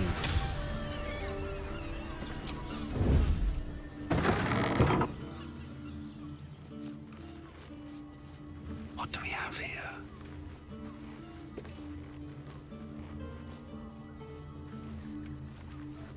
Lingered long enough. I can't ever say that I've seen this before. The runaway is still missing after all. Nothing happens until he's found. Is this Asterion siblings?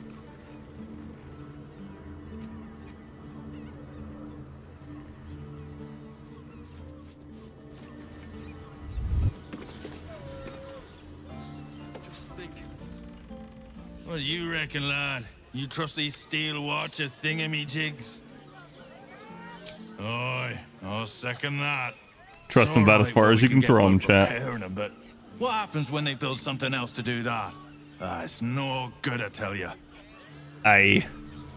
What path lies before me? Places like this behind. Okay, let's save. Part of me will miss it. I will not. They can turn into mist now. I'm not the only one with new tricks. Well, they just missed it. I didn't even get to talk to them. They're just dead. I think it was Drim's chest, but I actually just don't remember. Or was it? No, I think it's upstairs. If I remember correctly, it's like hidden. Khadroth's questline stuff gone. I've never actually done that quest. I need to actually sit down and do it. And like I said, chat, I plan to win the game here on honor mode, but I'm gonna make a backup of my save and probably restore it after I do. So that way there's no pressure, but like I still want to see just how much of like the end bosses and stuff I can get done. Yeah, so I think there's a hidden door behind this if memory serves. Should be easy. Yeah, holy crap, there's a 25. Woohoo! Have a lot on my mind. Barely. Well, in it. Yep. Blood near the bed. You notice some blood has pooled on the wooden floor. Ah, yes, investigation. My best stat. Oh my god, I actually did it. You notice the blood's source. A body hidden under the bed. Pull out the body. Inspect the body. Oh, what a beautiful ring. I know this key. It's identical to the one held by that corpse in the tunnels. Okay.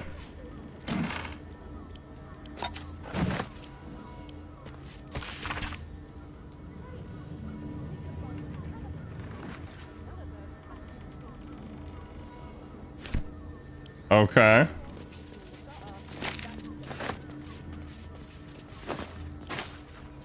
We're looking for clues is basically why we're in here. This might tell us why they murdered, and I don't exactly remember the reasoning here. I just remember they're deranged.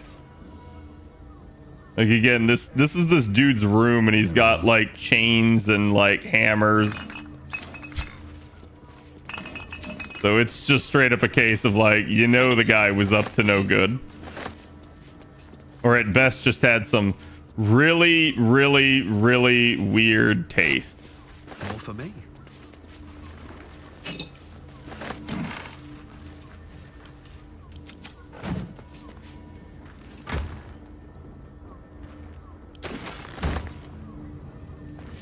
Yep, wyvern poison.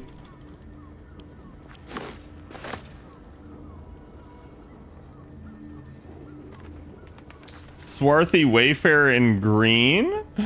Oh my god, I might take that.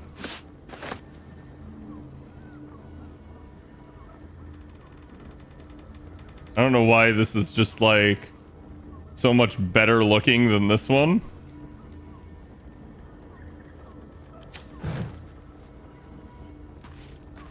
These tunnels were full of shapeshifters. Father Lorgan's name is written here too.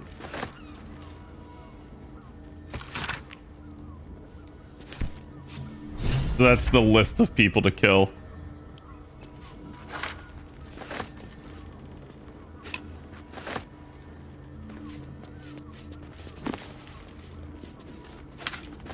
Ah, yes, the Scroll of Seeming. A sheep butchered with creative zeal.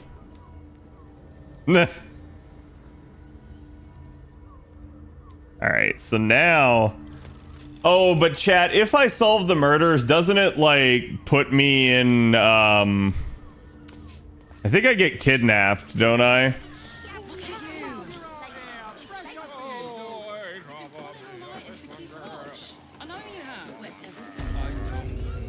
I feel like I remember that.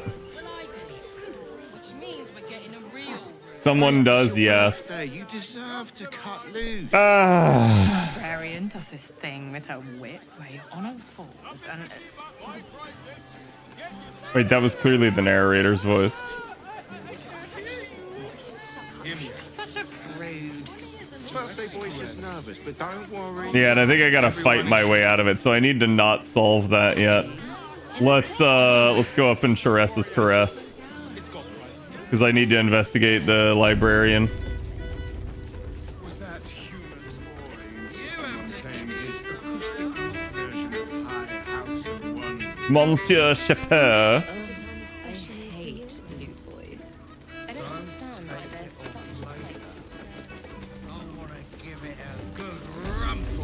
So we're not gonna talk to Valeria because he will solve, like, basically it'll solve the quest for me.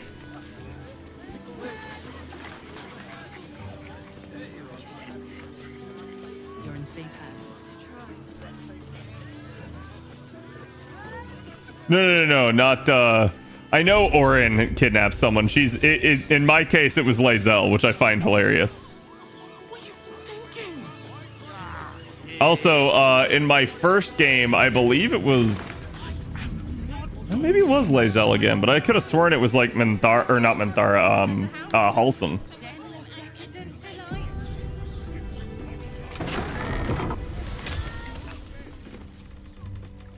Such fog coursing through my brain.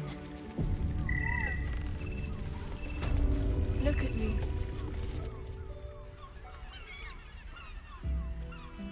Nice.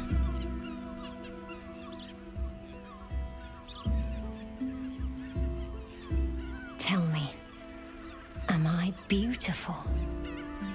More than beautiful.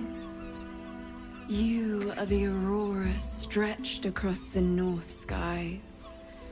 You are the golden dunes swept across the Callan. You are the fruit of the forbidden palm, soft on my skin, sweet on my tongue. You are my sin and salvation.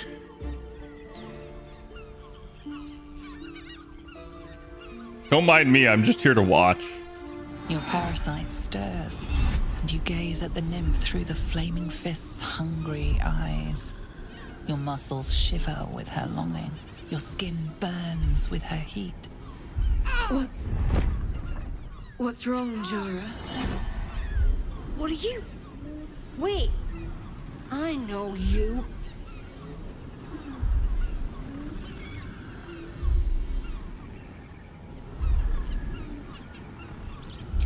I don't understand.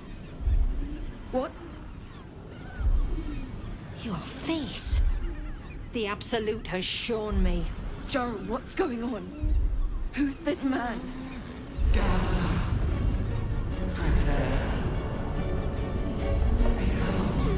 Your head screams in agony. A change has come. Pustules boiling beneath your skin, your bones twisting, your flesh rupturing. And suddenly, silence. What's happening?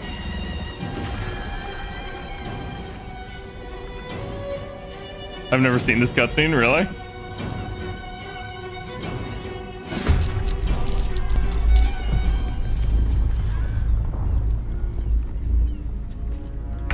Come on, Karlach. Show him who you are. Okay, Karlach, murder.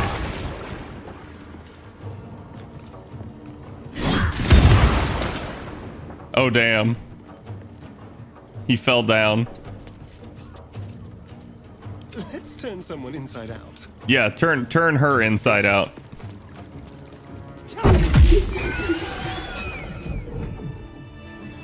And there you go. Woo! Ooh, a ruby ring. Hells. I'd heard tales of mind flayers. Talons sharp as daggers and tentacles yet more fearsome. But no tale did justice to its ethereal beauty. It floats like a butterfly. Its blood shimmers like silver.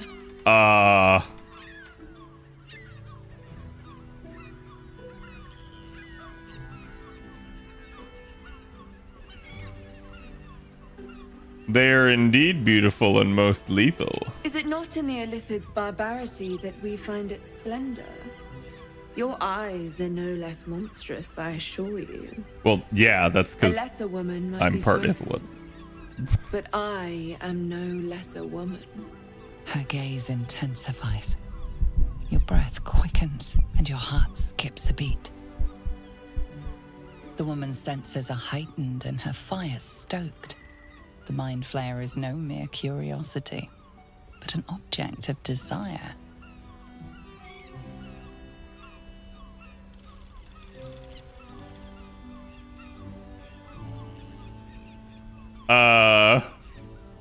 I'm not one to judge, but desiring an extraplanar being like that is peculiar. No desire is peculiar. It is instinct, and instinct never lies. But perhaps there are other flavors that might satisfy my palate.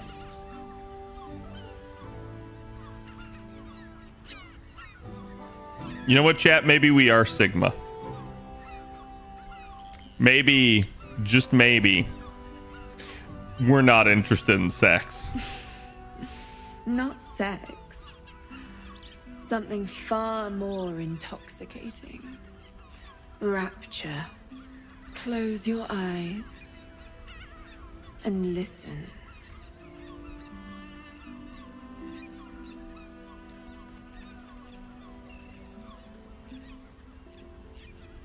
I feel like I'm going to die. Shh. Free your mind.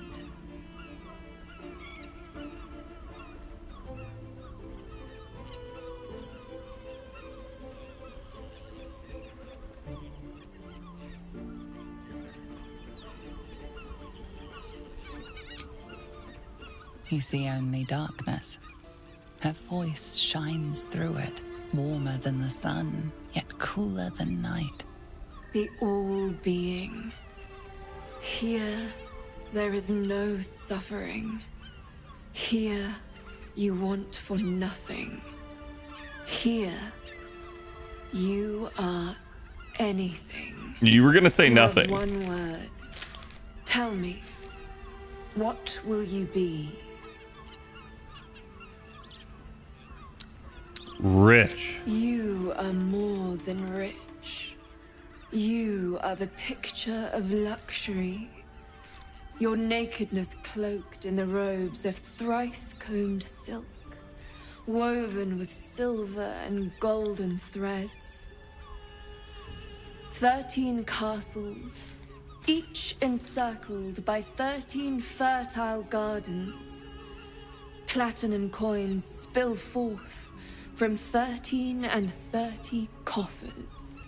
Your flesh shivers, your heart bursts. True ecstasy for one fleeting moment. Open your eyes. I'll remember you, and you'll remember me. Okay, but like, what happened?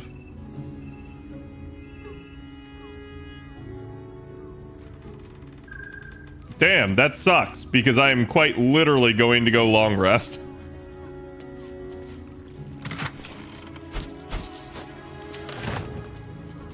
I should have waited to get that. One day I'll catch a break. Oh, the Archducal Coronation Admission Pass. I guess this was the girl's stuff, and it's mine now? Since she don't need it because she's Ithilid. 1d6 for free. Oh yeah, don't get me wrong, it's a good buff. I just quite literally am not going to be able to use it very much. Okay, so apparently they're missing the librarian. I don't think I ever did this quest on the last one either. It'll fit in my pack.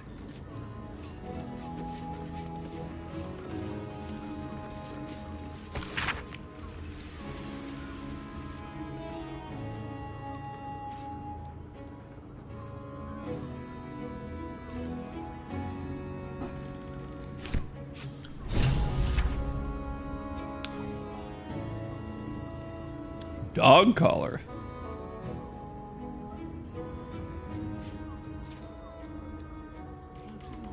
Yes, chat.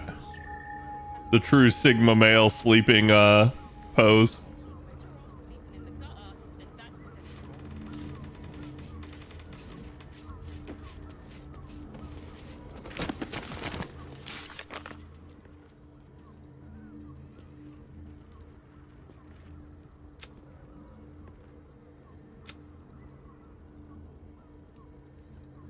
Wait. Okay, find Stern Librarian. We found her body. Wait, did I? Oh, yeah, I think it was one of the ones that was killed by the ballists. They balled out.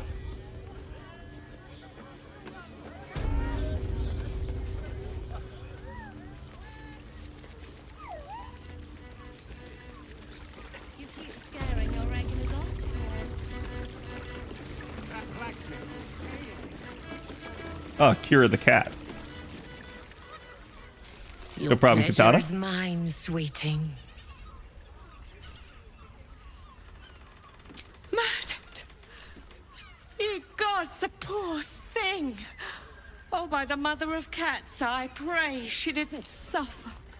They'll miss that face. Else, the regulars will miss her more. They swarmed her like honeybees at the hive. Oh. Losing Fionn slashed a big hole in my coin purse. I should get to replacing her. Chad, is there a way to undo the half Ithalid face goop?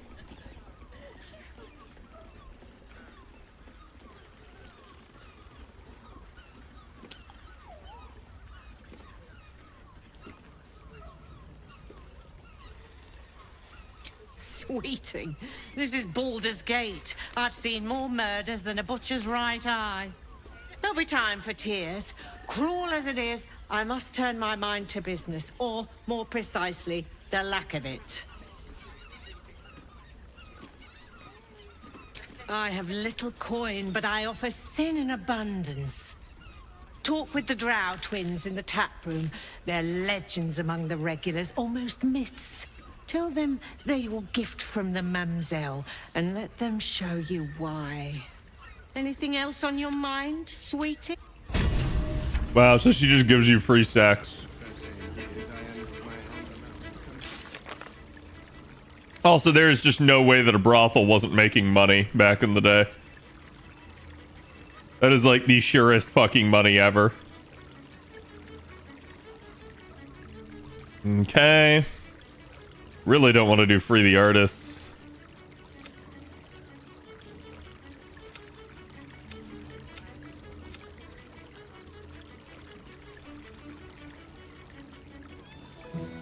I think you can talk with Raphael without like going into the battle.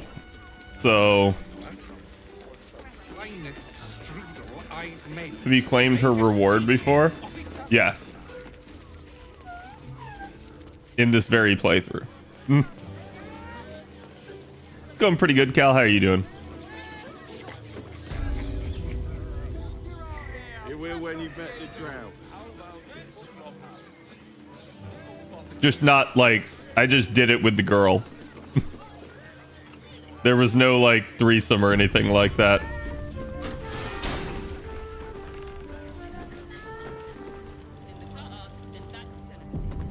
Ah, yes, Kithrak Voss. You must hear me, devil. I will do whatever it takes. Give you anything you ask. There is only one thing in this world that I desire. You do not have it, and you never will. You must help me, Raphael, for the sake of my people. Hush now, Voss. These guests may not know it yet, but they want the same thing that you do. And unlike you, they have something of value to offer in return. Whatever you discuss with this devil, No. I must hear of it. Find me below in the tap room once you're loosed. Oh, I definitely am, Cal.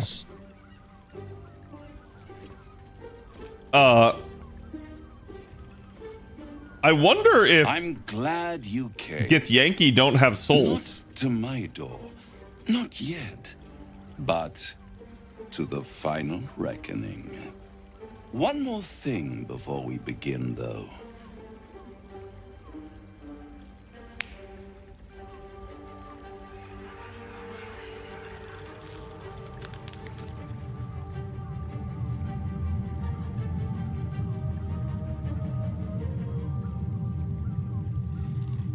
For the first time since the Nautiloid, your mind is clear.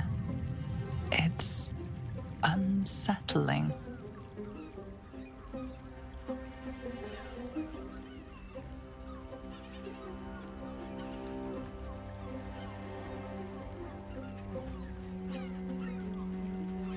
That was no party trick. Somebody's missing. Can't you tell? That illithid you keep in your pocket can't hear us anymore. I don't know about my pocket. What's the catch?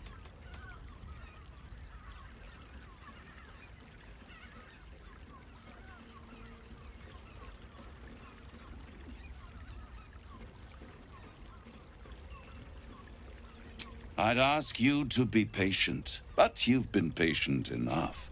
Now is the time to speak plain. Yeah. I'll admit, you've impressed me. I wasn't sure you'd make it this far, but no matter how far you come, you're still on the road to ruin. A road that leads directly to a confrontation with the Elder Brain. Yeah, but I'd win. Best, it will kill you and everyone else in this city. At worst, it will assimilate you, and you won't have enough free will left to even wish you were dead. You have the key to destroying it in the palm of your hand, though. In a manner of speaking. But it's the one inside the prison that you need, not the illithid, the Gith. I can give you the means to break him free. Okay. I mean, but I feel like I could already do it. Why would I want to free him? I suppose you'd rather suck on the Emperor's tentacles till the end of your days? Orpheus is your only hope of surviving this horror show without devolving into an illithid. To you, he will be a friend. After all, you're at war with an Elder Brain. No, I think he'd view me as an Ithalid himself.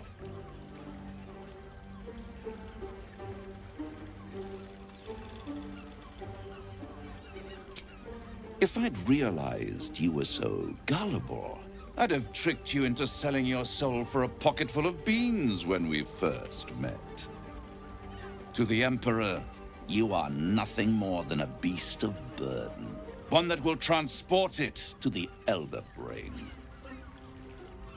An ox requires food, and the occasional beating to keep it moving. You are simpler. The Emperor's words serve as both carrot and stick. Perhaps it is true that Orpheus would ally with you against the Elder Brain. But if he proves uncooperative once free, you may have to kill him. Do you know who Raphael's related to? What do you mean by that question?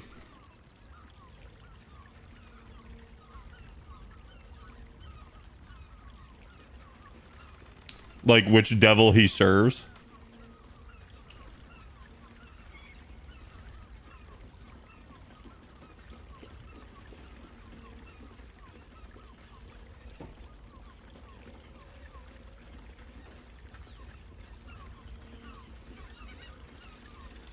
The Orphic Hammer.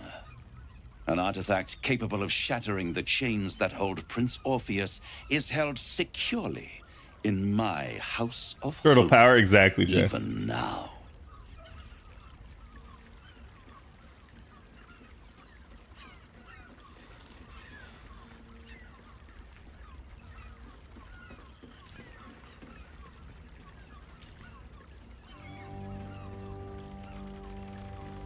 It's very convenient that you have exactly what I need. Isn't it just? And it's even more convenient that you can give me exactly what I want in return. There it is. Of course. What are you hoping to get out of all of this? Power. You free Orpheus, and in doing so save the city, the Sword Coast, perhaps the whole world, and your own precious skin too. And you give me the crown that dominates the Elder Brain. Okay.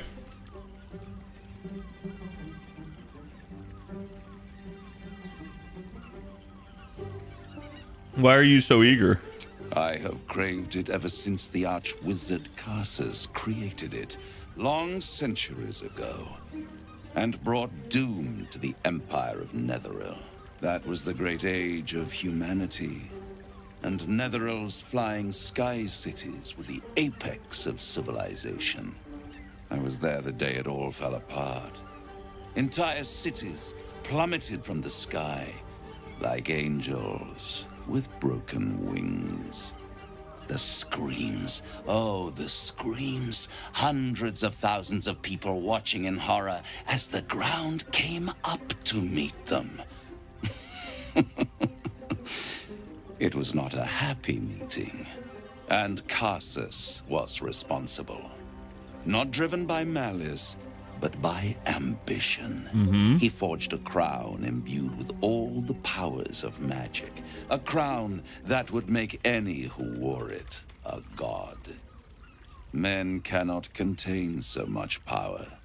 The crown destroyed its creator, and his empire fell with him. Karsus's folly, the bards and scholars call it. I call it hope. The hope of creating a better world, and the perils of unchecked hubris. Karsus's folly is really interesting. That the folly of mortals could be the triumph of devils, and that I could use that crown to unite the Nine under one Archdevil Supreme. Me. Zariel wouldn't like that much. But even I'm not so desperate to spite her I'd put the hells in this bastard's hands. Oh, wait.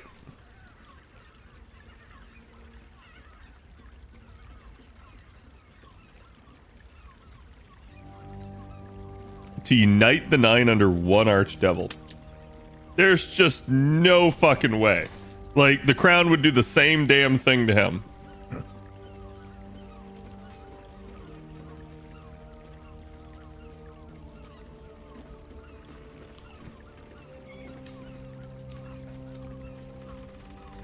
I am no mortal. Oh. And I do not fail.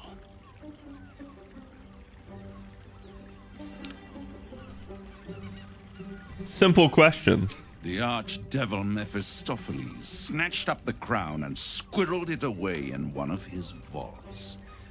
He is not more than a frigid archivist. Why didn't he use so it? Much power and potential kept inert. He made a miracle into a museum piece. I raged. But only for a decade or so. Then I waited. Ever watching for more than 1,000 years. For a mistake, a mishap, a misadventure. And these chosen who have caused you so much trouble accidentally, did me a favor. They brought the crown back into play.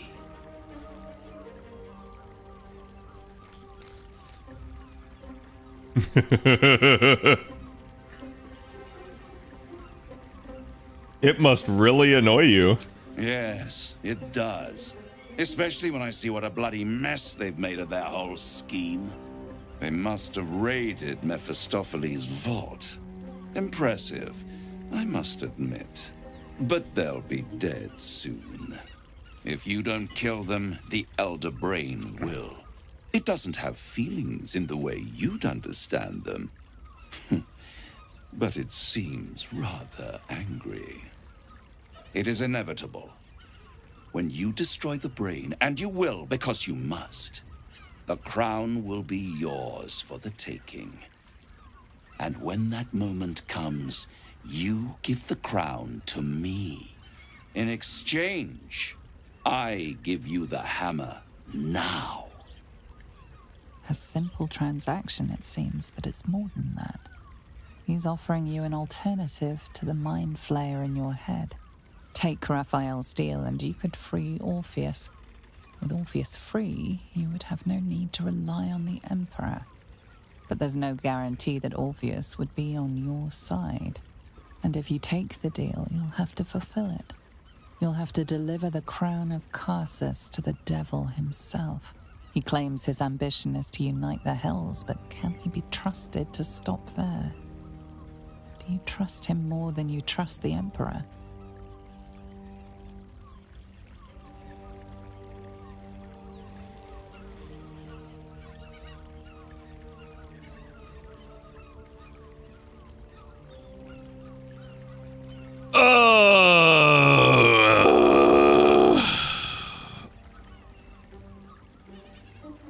Oh, did you have to deliver it? You could double cross them?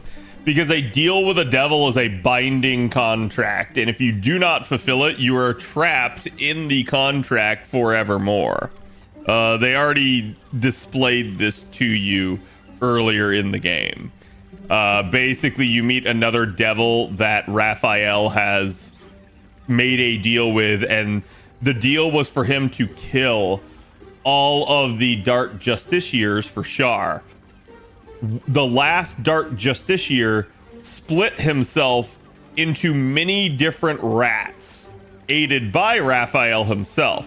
So, the other devil couldn't complete the deal and was stuck eternally in the actual, like, catacombs where all of that happened. He could not leave because he couldn't complete the deal.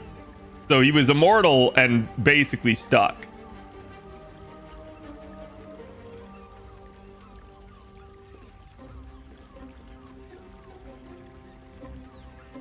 If you get a hold of the contract, you can null the deal. Yeah, but there's just no way in hell you're going to get a hold of the contract. They're going to keep it quite literally in hell, right? Like, I believe, and I believe I've done this before, but I believe I can just straight up tell him, no, I'm leaving. And he's like, hold on, you'll come back. I know. I won't stop you. But time is running out. So don't stay away for long. If you see reason, I'll be here, waiting. Right up to the moment the world ends.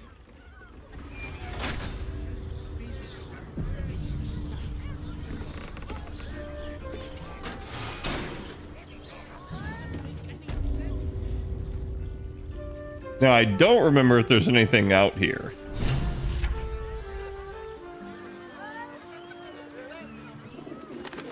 But you can see that very much advances the plot.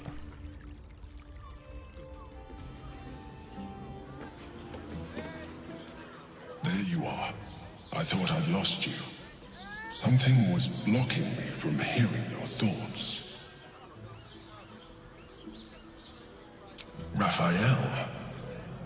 Well, thank you for your honesty. Of course, I should have known the devil would come sniffing. The stench of impending chaos is irresistible to them. And what did he want with you? He knows how to free Orpheus. How interesting. No doubt he impressed upon you the need to do so.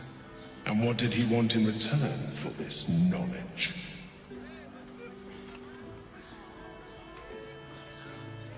The crown that the brain is wearing. Giving a devil what he wants sounds like a brilliant idea. Tell me, you turned him down. Good. I am glad. But be careful. The devil is like a cockroach. No matter what you do to it, it will always come back. I doubt this will be the last time you are approached. I trust that you will continue to remember who is really on your side. Without my protection, you cannot defeat the Elder Brain. You cannot even get close to it, no matter what the devil whispers in your ear. Hmm. I mean, he's kind of true, but kind of not true. Because we could absolutely go in the astral prism and kill him. But then nothing will actually protect us. So we would have to learn how to co-opt Orpheus's power for ourselves. Which even he doesn't really know, and the only reason he can do that is because he's in the prism. So it's like we would be eternally trapped in the prism ourselves at that point. We'd basically be like a genie in a lamp. Unable to leave. Okay, so we now got that.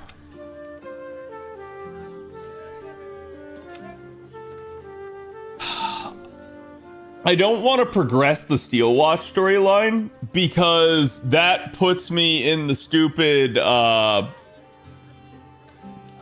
underwater prison and forces me to deal with that. So like, I don't mind it, but I don't want to do that just yet because I think I can get to level 12 without it, and that part is at least somewhat annoying. I think there's also parts where in that quest line you are alone and it's just your one character at certain points, but I may be incorrect about that.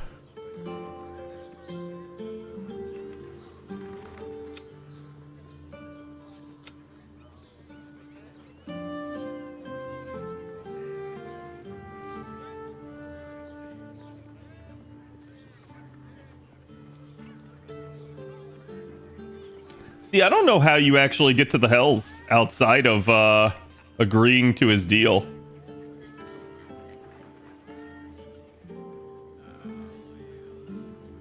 Wait, Voss is in Shara's Caress? Oh, he is.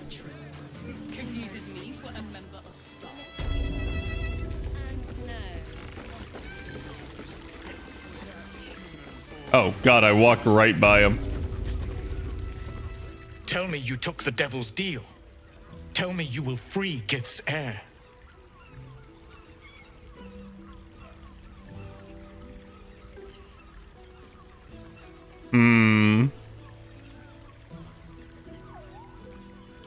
Skaketh. Orpheus will be free. There is no cost too high to unshackle my people.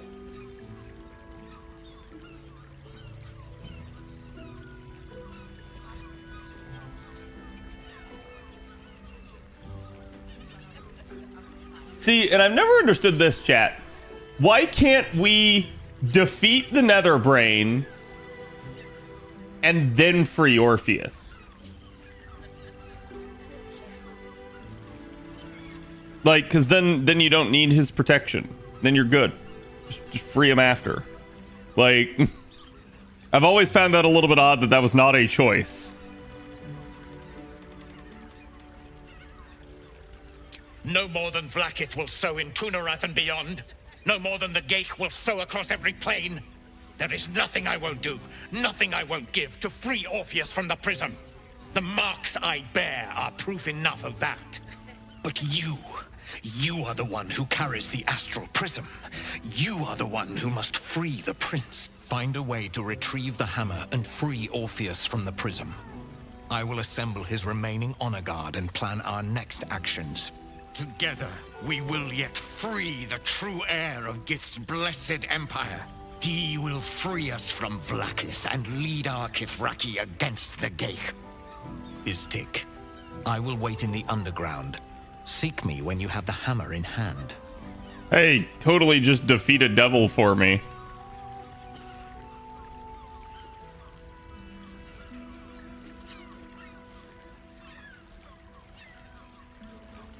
The Prince of the Comet aches for Githyanki liberation more than he abhors Geich. He might seethe when you free him. He might gnash his teeth and slander your name. But he will see reason. I promise you. A devil of Raphael's stature does not simply make camp on the shores of the Styx. He will have made a sanctuary for himself, a lavish one too, one that caters to his many vices. He must keep the Orphic hammer there. Every house has an entrance, Istik, even those in the Hells. You must find it. You are wasting your time, and mine. Our true enemy is the Elder Brain. Focus your mind there. You can create a portal and get the hammer along with some of the best in-game gear.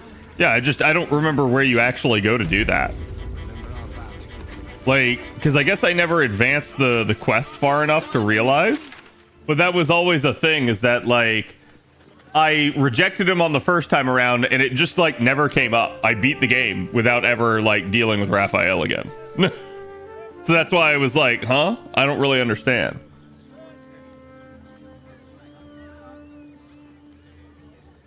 You need Orpheus's power just to get close. Oh yeah, no, that's why. Like, I was asking why we can't defeat the Nether Brain and then free him. Like, it just seems weird to me. Other than, yeah, like, I guess he would totally, like, murder all the Geich, including, in theory, you, right? Like, I don't know. But I feel like he would also be like, okay, cool, you can live. Maybe. Chat, we're going to end it here, though, for tonight. I am going to send you guys over to Mr. Fino. He is doing some Apollo Justice, it looks like. He is on tonight. But again, thank you guys for being here. Tomorrow is more FGO, which, again, we don't really have much in the way of news, so it's probably going to be another chill day. But then I'll also probably be doing the Armored Core 6 playthrough, since we didn't get to do that on Tuesday. And then, like I said, we are kind of on watch for the news coming out of JP at this point. So we pretty much know that Friday we will be getting the new rerun, so it's only a matter of will I be rolling Friday or not, depending on the banner that is there. So again, if it is, expect a big roll. If it is not, it'd be what it be. But anyways, go give Mr. Fino my love. Thank you all for being here tonight. I always appreciate the support, and I will see you guys for the next one. Later.